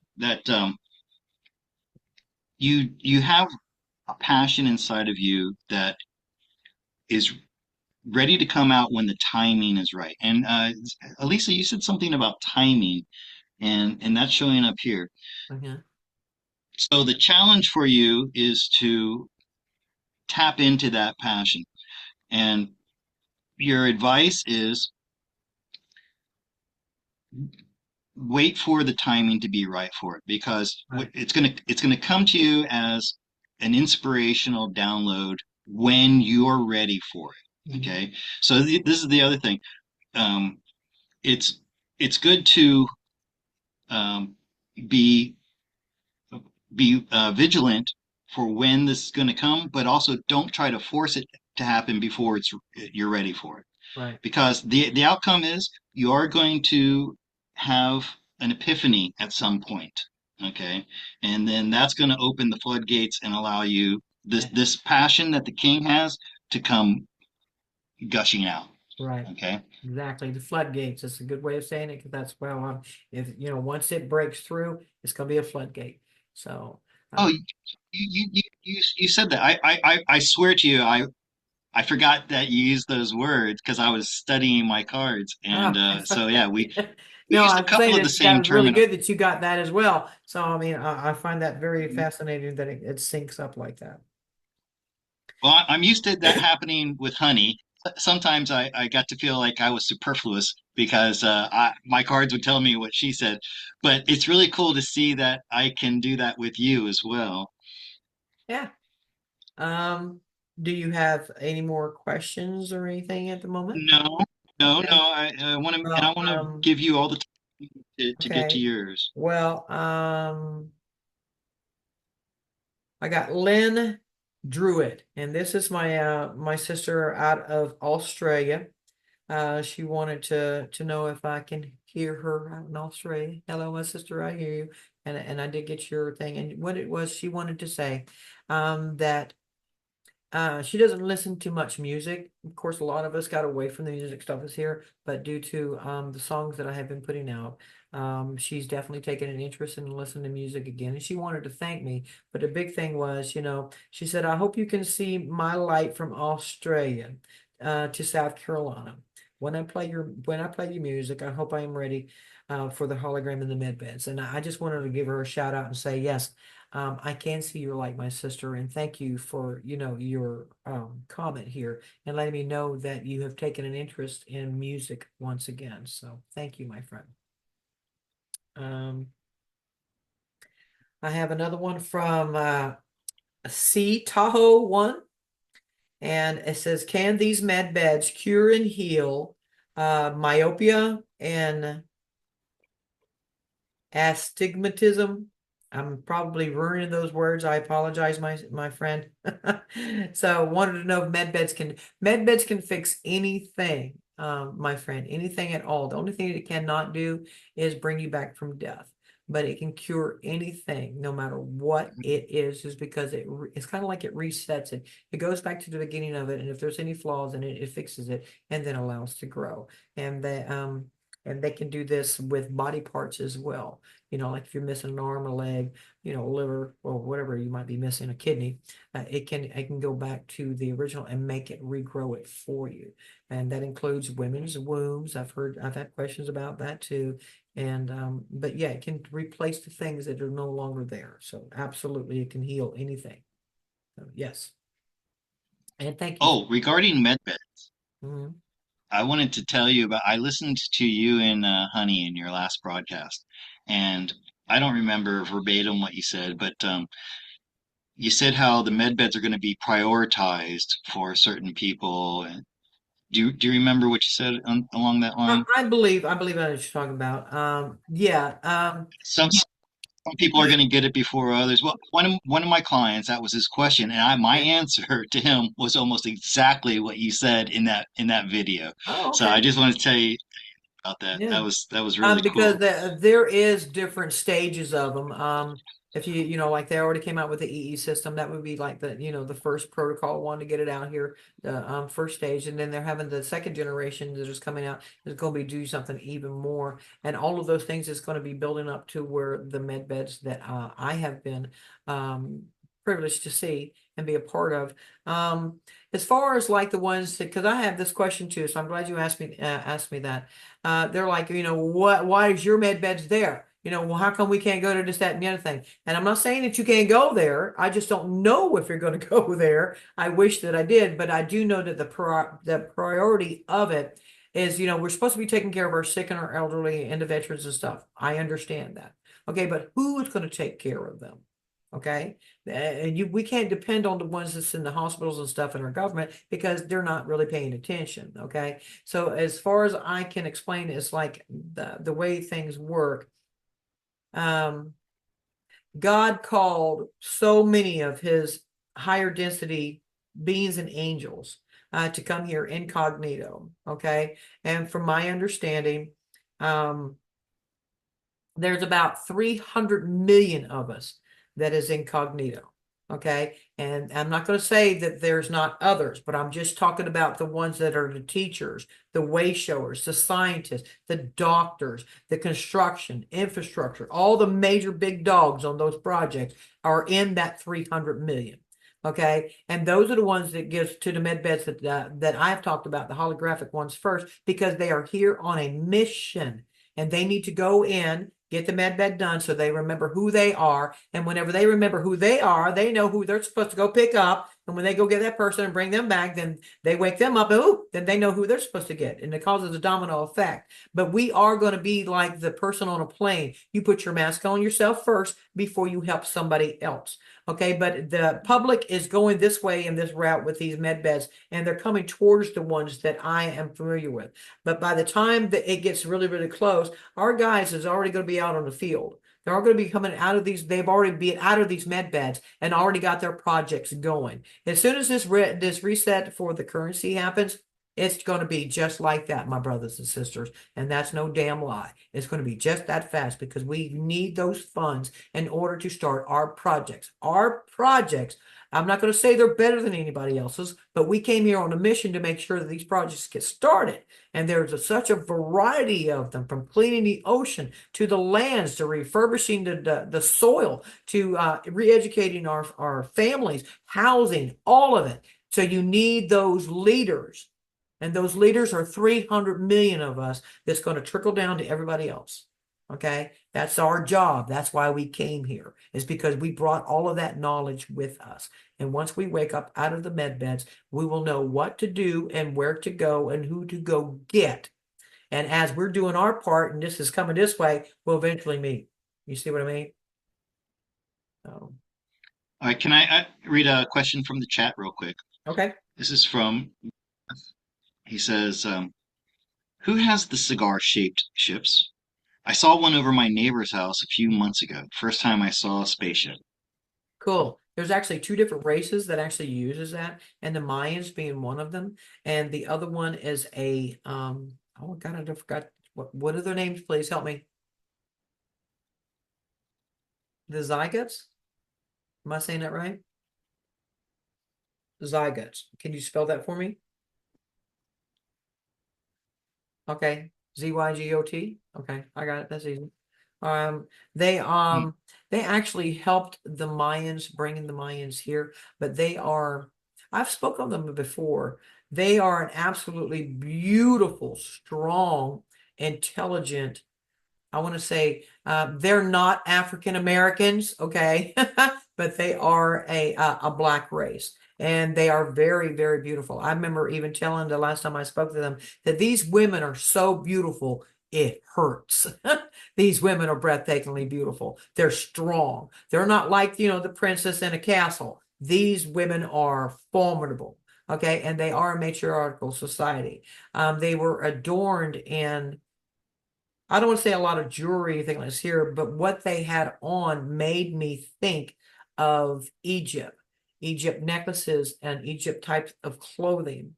Okay, but they did appear to be as a type of tribe. Maybe I'm insulting them by saying that, but that's how I perceived it because they were in a group. Um, they look like warriors, but they're not.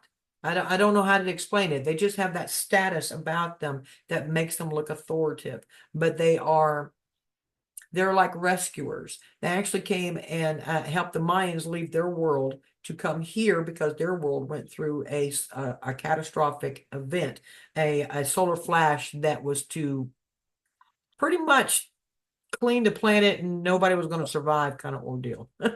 So, but because they had raised their frequency, that particular race had raised their frequency enough, they were the ones that were saved out of that scenario. And then they were brought here on Earth to live, blah, blah, blah, blah. Then, many, many moons later, they come back to get them and take them back to another world that they had prepared for them. But they are just a wonderful, beautiful race, and they do drive the cylinder ones along with the Mayans as well. So,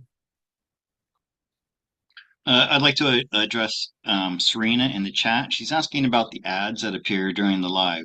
Uh, yes, I do monetize the live, but oh, there's a settings for how often ads appear, and I have it on the set for moderate.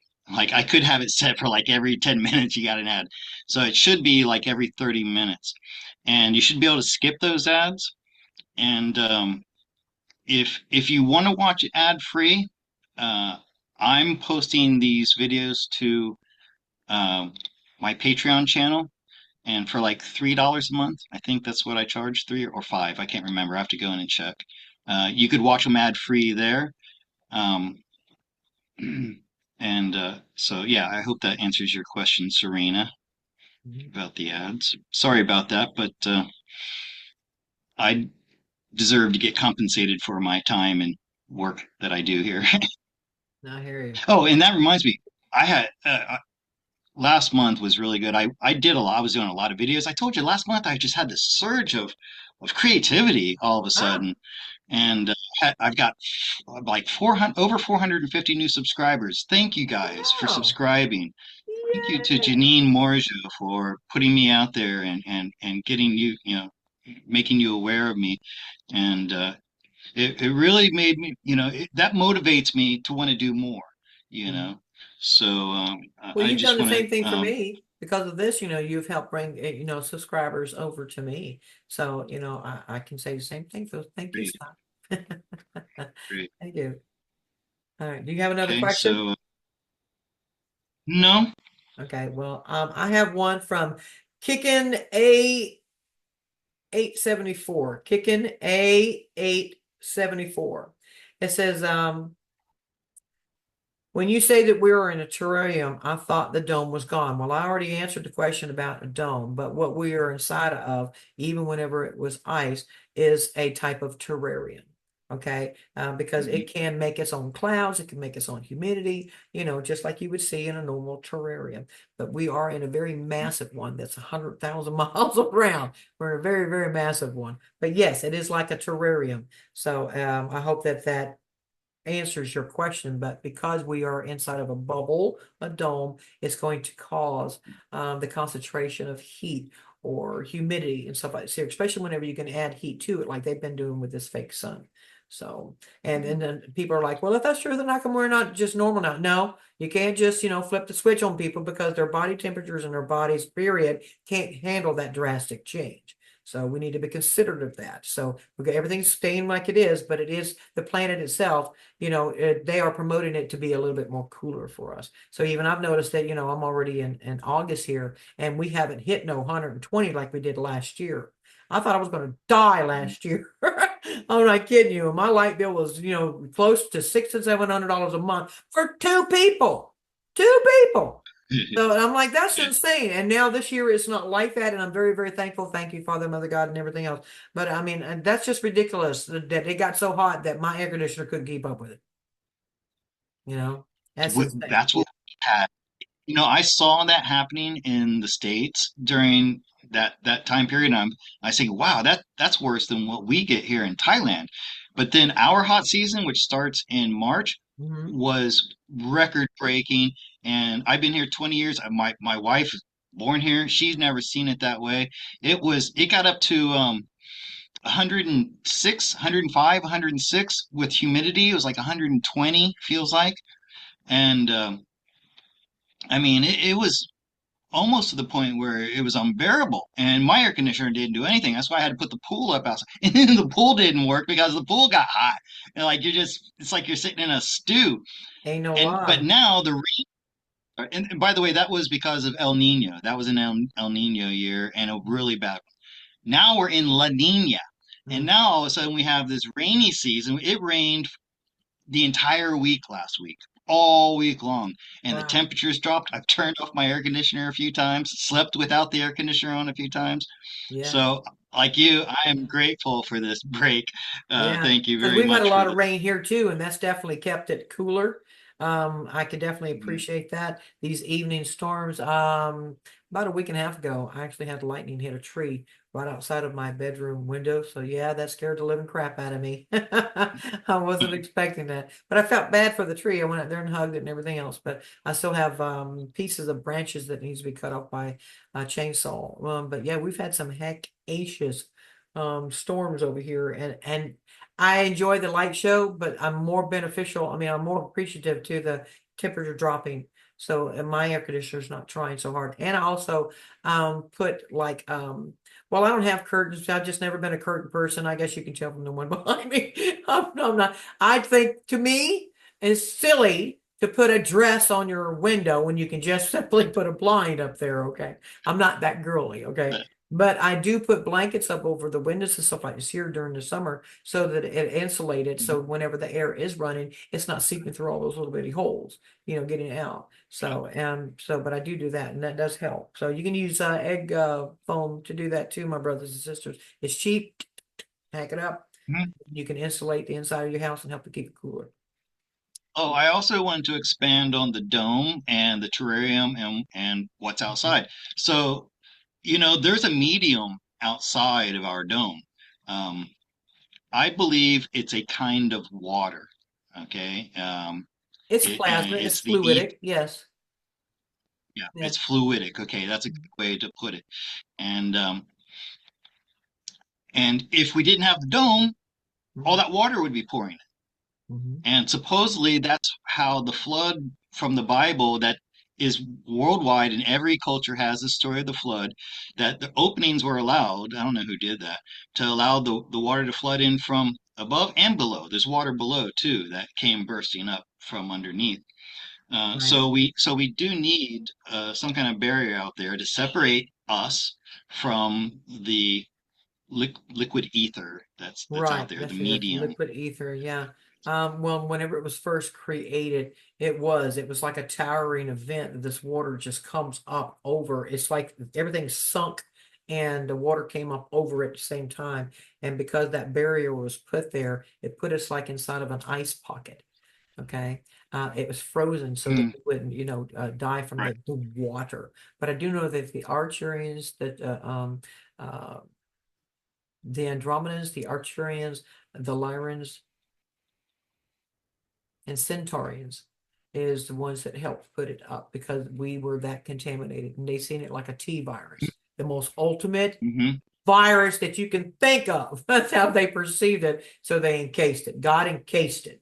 Okay. But he also knew that there would be a time that it would come down because they were doing so many just the most horrific genetic experiments, like we've heard in the stories, the person with a wolf head or owl head and stuff like this here, and all of these here different the minotaurs, and stuff like this here. Just because these things really did exist. They were just really freaking out, making some things that was an abomination. And so they couldn't allow it to Hmm. go any further, and that's pretty much what caused the dome to be put up. Do you have anything else on your side? Yeah, I want to address this question from Stacy. Was Tartaria the golden age? Did it already happen? And can I share my information that I gleaned from all over the place? Okay. Mhm.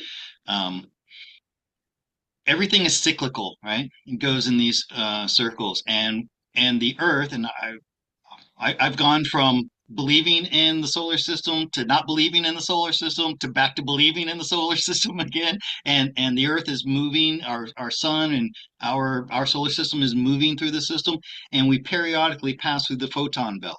Right, Okay. And that's when you enter into the golden age. And then you don't stay there forever. And then it starts to come down. And then you go through the Bronze Age and the Iron Age. And that's like what we're coming out of now is the Iron Age, the time of war, the time when man is enslaved and things like that.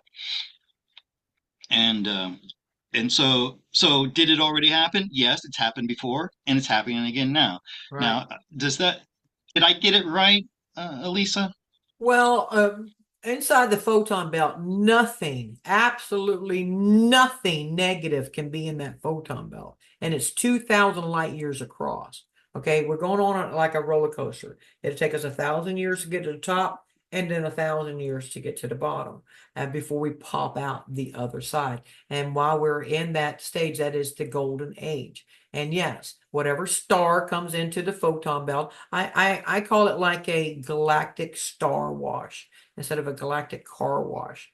Because once the star hits the photon belt, it automatically turns white. I don't care. That's how severe or extreme that energy is coming, and that all the stars, they might have been different colors before they popped in it, but once they go inside of it, then all stars turn white because they're like extra charged. Okay, and then they turn out white. But yeah, nothing negative can be in there. Don't have to worry about anything like that there. Some of us will stay there, some of us will not. But our mission was to make sure that our brothers and sisters got across that finish line inside the photon belt so that we can do our job because we have homes and families and everything else that we left to come here to help Gaia. So there will be quite a few of us that will leave out of that photon belt because we already come from another world. Just want to make sure y'all get there, then we can go on home. So, um, I have one from Hilton 57 UK, and it says, Alisa, Mhm. if you have med beds, are they available to book? No, my friend, you cannot book that. You will get your turn just like everybody else. I wish it was that easy that we can just simply take appointments, but that's not how it works. It's based on our frequencies. That is going to be your appointment is your frequency. When your frequency reaches a certain level, then you will be contacted to be able to go do that. That doesn't mean that you're not worthy. It doesn't mean that you're not deserving, but there is so many out there that does have a priority, and that is the veterans, the just the major ones, cancers and stuff like this here, which I already know that they've been working on that. Okay, but as far as like, can you book an appointment? No, my friend, you can't do that not like that. And I've had people ask me that before. Well, if you have access to these facilities, how do I get there? My friends, I cannot do that. That is the secured facility that I cannot have let anybody have access to until we are ready. I can't even go back there until they let me. So I mean, I understand the aggravation of it, but even I can't go back until they tell me that I'm ready. So I just have to be patient, just like everybody else. And trust me, I get the most heartfelt emails with people in the most dire situations. How do you answer somebody like that? What do you say to somebody like that? Whenever I I've don't. already exposed the fact that I'm aware of these facilities, I've been there, I've touched them, felt them, I know that they exist. So what do you say to somebody that's in Mhm. dire need of it? All I can say is, your turn will come. Nobody will be forgotten, okay? But even I cannot go back until they allow me to, okay? Can I just address Russ Kaiser here real quick? Mhm. And I don't want to read your question, and I don't want to mention the person. I don't trust his information. Okay, Mhm. and there's only a couple people that I trust information from, Honey and Alisa, and that's because they get their answers from their higher selves. And Alisa, I know Alisa is getting good information from her contacts. I know Honey's getting good information from her higher self. This person, over the years, I've seen them say things that I don't agree with, and I I'm skeptical of him. Okay, that's Mhm. all I want to say about that. Right. Uh, there's a bunch of people out there. These people who've made these huge predictions, like I mean, you know what I'm talking about. Yes. Really big Yeah. things, and then the time comes and nothing happens. And I'm like, okay, if you were a big believer in this person, if you trusted their information, and then they tell you something like that, Mm. and you still listening to them, okay? I mean, come on. Um, Yeah. Well, I mean, I even oh, have that people, it's reminds. like, when is this going to happen? Next month? Next, I mean, I cannot. It's like, I have a lot of answers about some things, but I don't have all of them. This is going to be something that it's just like even the Bible has talked about, it's like a thief coming in the night. Nobody will know. I don't know the That's right. date, my brothers and sisters. I do know it's in the future, the near future, but the exact date, I don't know. And I wish I did know because my brothers and sisters, I've been in this for a little while. And if you think that I'm not affected by this, then I have to say that you are wrong because I read a lot of these things, a lot of these situations, or talk to a lot of people that has this stuff going on, and I can only encourage them to keep going forward. But it does affect me afterwards. My brothers and sisters, I have dropped to my knees and cried with such Yeah, sincerity. I've seen these things. yeah, How yeah, do I yeah. hold off on that? How do I keep going forward and letting my brothers and sisters know that this is very, very real and they're in such need? So I do. If you want to call it begging God, I'm like, why did you give me this information to put it out there and then put me in a position to have to answer some of the hardest fucking questions, Yeah, but I I know. do my I do. best to keep y'all going forwards because I do know that it's real and it is based off of our frequency. It does not mean that you're not worthy or that you're not deserving. It doesn't mean that you're not going to get your chance. It doesn't mean that you only got a week left or whatever. It means that you need to work on your frequency. As much as it hurts me, my brothers and sisters, that I can't give it to you right now, but what I can give you is telling you to work on your frequency. We've done so good that it's only going to take us further into something so phenomenal. It's going to blow our minds. And I did not come here to tell you about this stuff to leave you behind. I came here to tell you because I will be coming back to get you. The first chance I get, I am going to start gathering the people that I know that God wants me to go and contact. But who those people are, I don't know yet. But I do know that God has plans for me. And I didn't come here to fail, my brothers and sisters. I came here to be your strength, your encourager, your motivation, Mm. and keep you on par and holding it's not just a faith thing anymore. It's a knowing. Okay. Knowing, I love every yes, one I of you. love that. That's my favorite. That's my favorite line. Hmm. Um, and many of you have only just become aware of Hmm. this uh, alternate reality that we've been living. Okay, and and you feel like you've been waiting years now, and you have. Yeah. And you're impatient, and you want to know when it's going to happen. But how do you think Elisa and I feel? I had my epiphany when I was just 19 years old. You know, I was told when I was 19 years old that I was going to be living in the end times and that I couldn't take myself off the earth plane because I had to be here to help people. And then Right. magically, this tarot thing fell into my lap, and Mhm. it gave me a way to feed myself and I'm helping people. And, and, but I don't look at the destination. I'm just worried about the journey. I'm just interested in the journey. The Yeah. journey is the important part of it. So Right. try not to get hung up on when things are going to happen and the Right. timing of things. And going back to what, if somebody does get it right, let's say Gene Decode or Jetson White or Right. insert prophet name here. If they do get it right, guess what? They just said it back Hmm. again because just like Elisa said, we're not meant to know.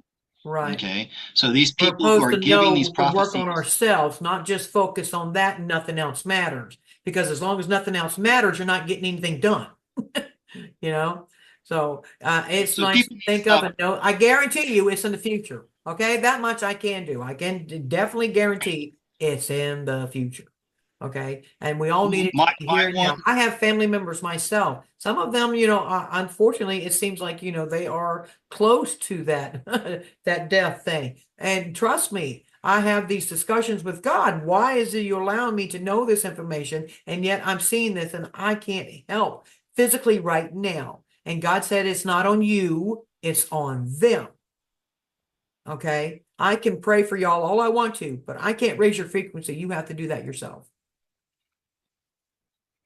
and listen, death is not the terrible thing that we all think it is either. So, I Right. mean, if that's what you're worried about, Yeah, but the human body, you need. flesh, and emotions that goes with it, it sees it as a tragic event, a very somber, sad thing. And I understand that. It is. It does. It affects us emotionally and mentally whenever that happens. Even I can say, well, I know that that's not it doesn't matter. I still feel it because I'm in a body, and It's I had to be 11:11 hard. on the East So, Coast right now. Sorry, I I mean, just what had to kind of say person that. would just stand there Thanks. and not have feelings about somebody passing away? That some people are like that, but I'm not. I get emotional. Um, I also wanted to give it a shout out to Karen. Why not? Hey, Karen. Um, she just says that she's been playing my full playlist outside with her husband repairing and replacing the deck boards. So I'm very honored that you're doing that. She said he got a chuckle out of the music, and she doesn't know if he really gets what the lyrics are saying, but he got a tickle out of it. But who knows, she says. But I also wanted to thank you for the picture that you sent me of him standing next to the deck. Please let him know I like his hat. It makes me think of a fisherman's hat, but I did like it. And I believe, and thank you, Karen, for letting me know that. And I believe that's all my questions on my side that Yeah. I made an effort to point or bring up because I had these people that wanted me to answer their questions. So I figured tonight would be perfect. No. Oh, that reminds me of a clarification I want to make. I think it may have been when you and I and Honey were on together, and I glanced at the chat and I saw Oh, yeah. a text from or a chat from Cherie.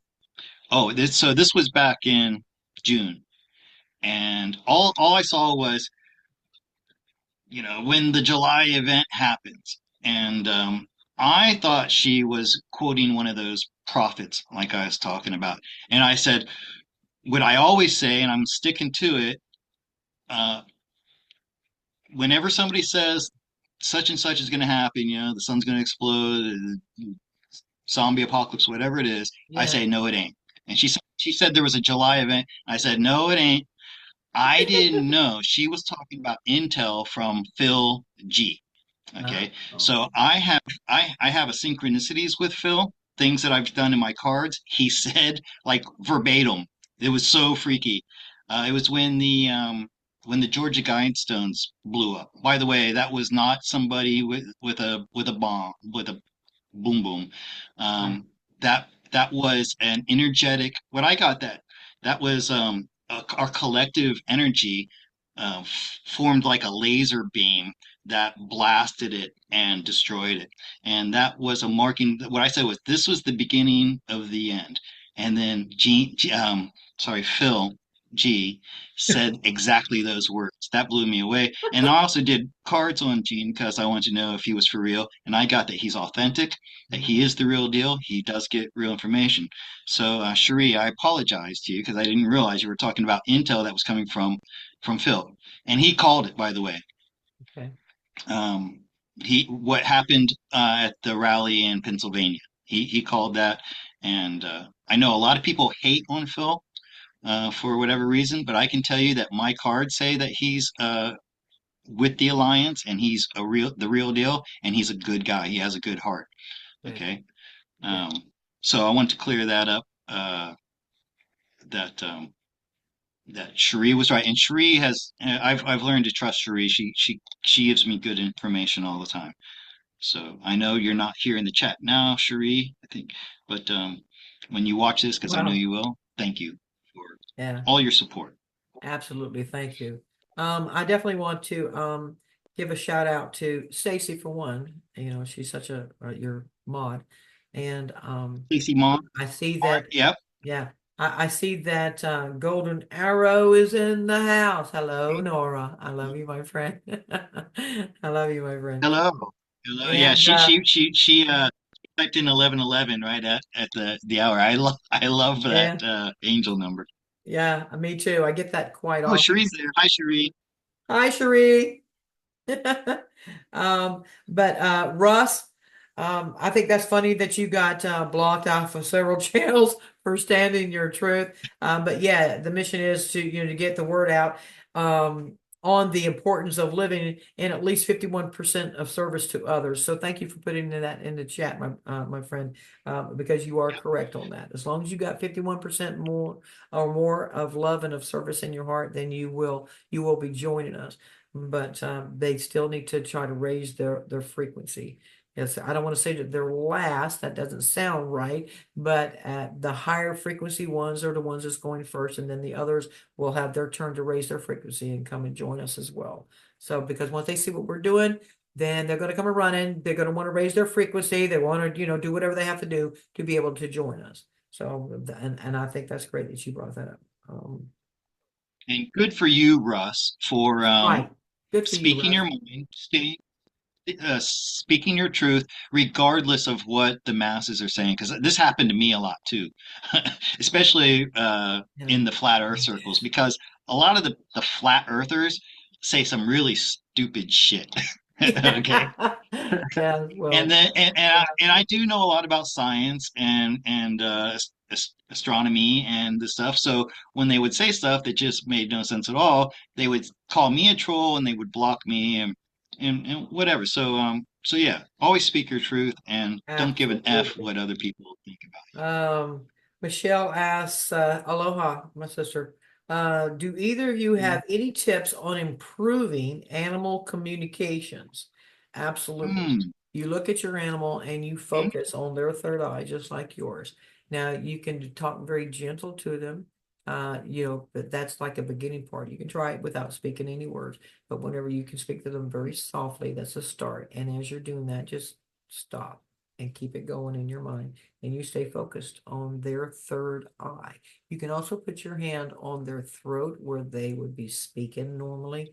But that also causes, because you're speaking, you want the vibration to get to them. So you can touch yours, touch theirs, or just put your hands on them and also focus on that, no matter what it may be. Talk to it like it's real. It's you. Look at it. It's a beautiful reflection of you. So talk to it. No. Dun, dun, dun. Yeah, I tell you, I hear my cats and dogs' voices in my head all the time, I definitely hear and heifers. I don't believe it's my imagination. I believe that I'm really hearing communications from them. Um, and there's a great video about this. I'm gonna have to find it and post it in the Wait a minute. description later. And Wait a minute. Golden Arrow, you're very welcome. And I'm glad we could do that for you. Okay. Look, somebody asked me to do pull cards on the weekend, and yesterday it looked like all hell was going to break loose with the stock market.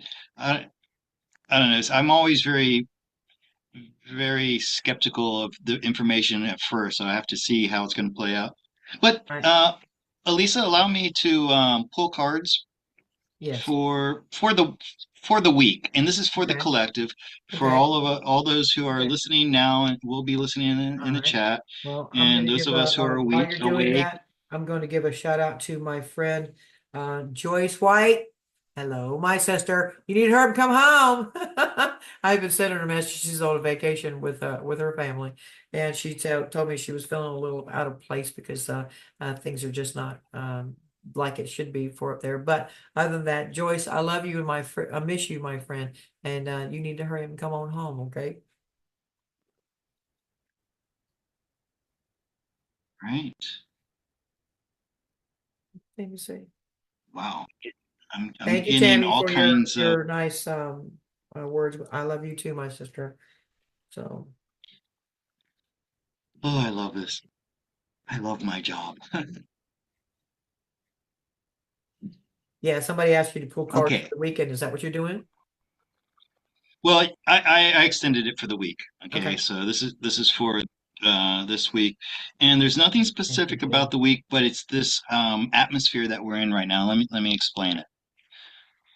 Okay, so I get this repeatedly over and over again. The war is actually already over. Okay, we're just seeing the movie play out, and I actually hate that term because I hate this movie um, like so many people say. But the world is, it's been wrapped up already. And this is the collective, the 10 of cups. And this instantly reminded me of the picture that I showed earlier of the golden age, that sun rising over the causeway. Um, it's important to live now as if we're already in the golden age, That's okay? right. And let go of all those things that are burdening you. Sorry, I can't get that word out.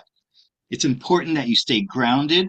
None of the fears and worries that you hear about the worst case scenarios are going to come to pass.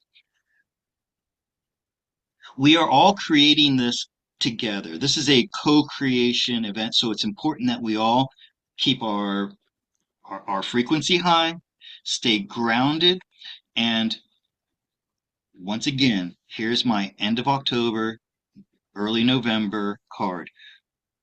I'm oh, and I don't do predictions, okay?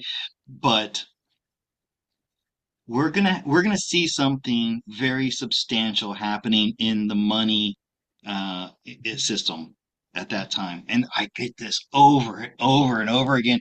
And I didn't start getting this message until about 2 months ago.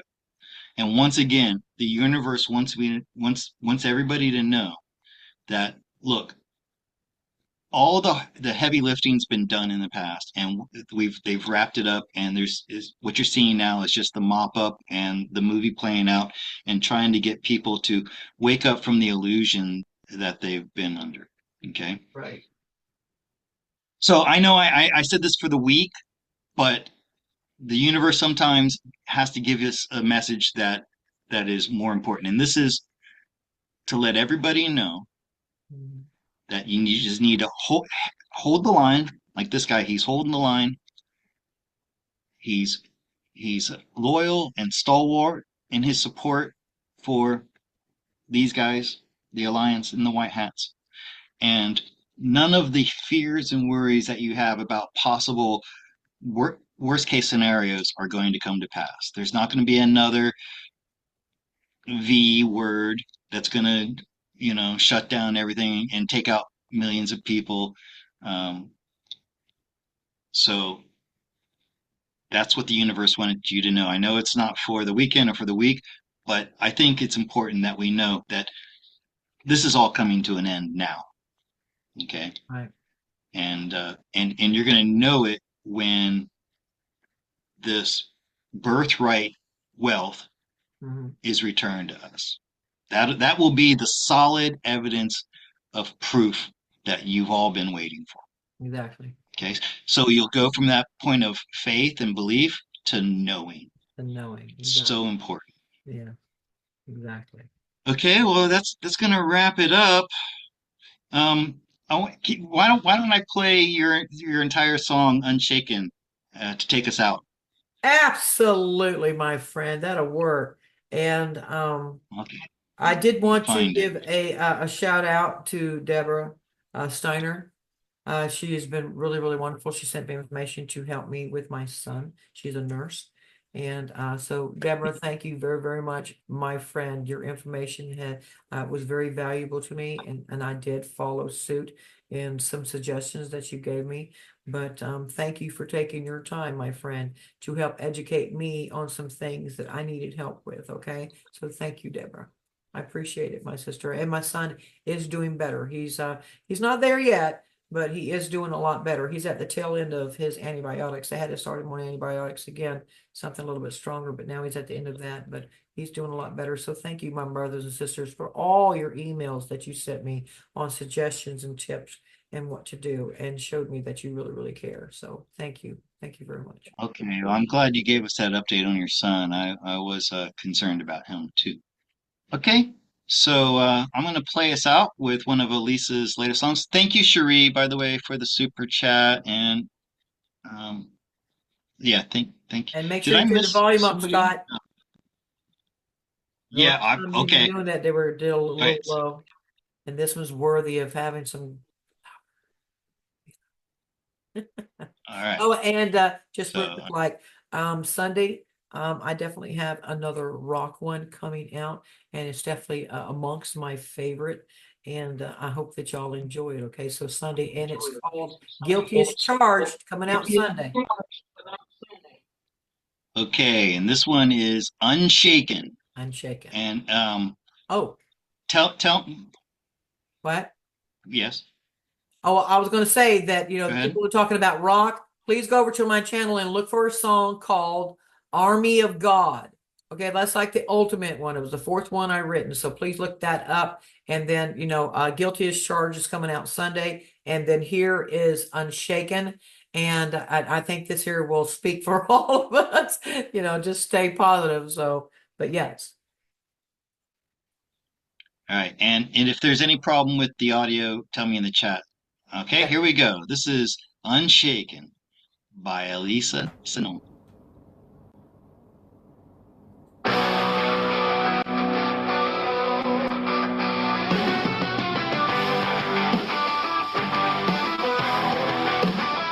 Got my sense, heard the call. I'm on a mission for God and all. My faith unshaken, my heart awakened, one and all. We heard the call. Earth is where I came to help in God's name. Fix a world that's in pain. Hear my words, God will reign.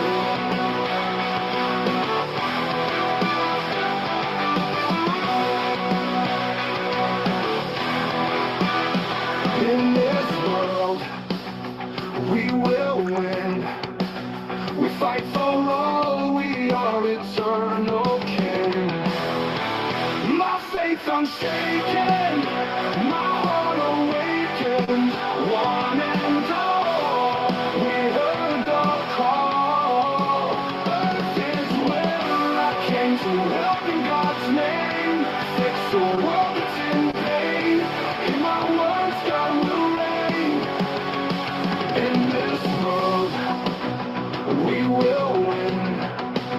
We fight for all, we are eternal king. My faith unshaken, my heart awakened, one and all. We heard the call. Earth is where I came to help in God's name. Fix the world that's in pain. In my words, God will reign.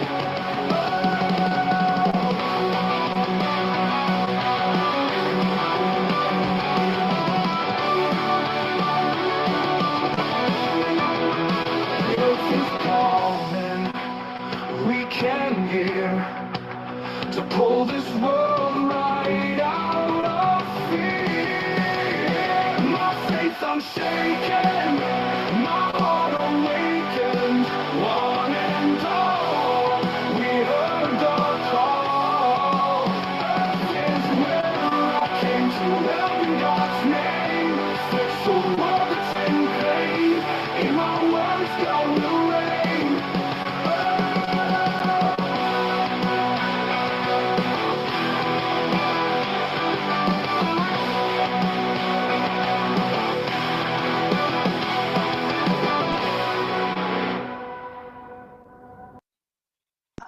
right. So I had it maxed here. It was loud on my end, That's so okay. that's That the was best I good. could No get. worries. You you know, I have to record that from my speaker onto my phone. So Oh, okay. it's not a good so if I don't know how to download like the actual audio. So if you can figure out a way that I can actually download it and play it that way, it'll probably sound better in the You future. can do that whenever I send it to you and it's not on YouTube. It's from my Suno thing. It'll have the option to download it. So, I have to look again. I looked, I didn't so. see it. Do you remember So the I want to young thank lady that everybody you who pointed took the out time. to me that says, that's the reason why you have that little thing about look at here. That's my little phrase that I think her name was Donna that said that she caught that I kept saying that. Look at here. Anyway, the song that's coming out tomorrow. Um, no, I think it's the next one. It's coming out. It actually has that in it because I thought about her. So, and I'm like, I want to see if she catches it. But I Great, think her great. name was Donna. But yeah. Well, Um, we all have these idiosyncratic things that we say, right? mm, And we usually don't notice it. And and this here is different ways of saying it. mm, And I was listening to you tonight, counting how many times I heard you say "and this here," this so, here. And and looky here. I say you that a don't lot too. Looky hear here. yourself say, So, yeah. but I did. I noticed that I I put it in think a Donna, I song and think it made me think. I was like, look at her. She's got a point. So, all right, great. Well, it's an endearing way that you speak, because of where you were raised and grew up, and I love it. I love the southern people, the Carolinas and like well, that I do area because too. I Look at spent a that. We lot of got time something in there. common. So, anyways, yeah, even though I'm a Florida boy, I used to go spend a lot of time up in the Appalachians and in the Carolinas. I lived in Kentucky for a little while, and I lived in North Carolina for a little while. I love the Um, South. It's just so, anyways, yeah, yeah, it's yeah. too It's like hot you to walk down the be. street and people wave to you. Strangers will Ain't no wave lie. to you. And I don't know if if it's you like that get anymore, but lost or broke down or something like this here, there is always somebody that's really nice to help. mhm, So I do appreciate that aspect of where I'm at is more of the country. I'm outside of Charleston, South Carolina. I can't be in the city. No, that's not my thing. beautiful. I like to be in the country out Mhm, here by myself where it's very, very quiet and I can still see, go out and look up and see the stars, even though they're not real. It's still a pretty thing to look at sometimes. So, but you need to not have no light from the city or the towns to do that. So, but All uh, right, well, going to wrap this up, Elisa. I'm so happy absolutely. that you were able to join me today. I appreciate you so much, and everybody loves listening to you speak. So, Well, thank you. thank you. Thank you, my brothers and sisters, for your questions and everything else. And hopefully we can get together again soon to do this. But as of right now, I'm going to be on vacation for a little while. So SG Anon did invite me to Good. come do a show with him on the 9th, but due to Mhm, his mod having some out, well, she's having surgery. So I wanted me to reschedule. So I don't know when mhm, I'm going to be able to do that, but just to let everybody know that has been postponed for the moment due to this. Laura is her name. So we're sending her love and recovery and everything else in her surgery. mhm. So, but I will let y'all know if it comes back around. I, okay, well, like I said, this time slot is available to you anytime. You just let me know you want to join me Friday night, and I'll set it up, and I'll make it happen. Okay.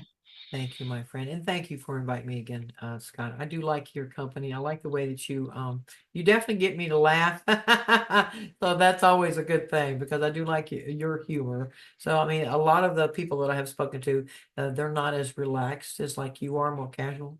So, but I appreciate it Fine. because you make me feel very comfortable. So, I don't take myself too seriously, to be honest with you. And I do. And some people thought I was laughing or mocking them and their questions. Sometimes I apologize, but sometimes your questions do strike me as a little funny.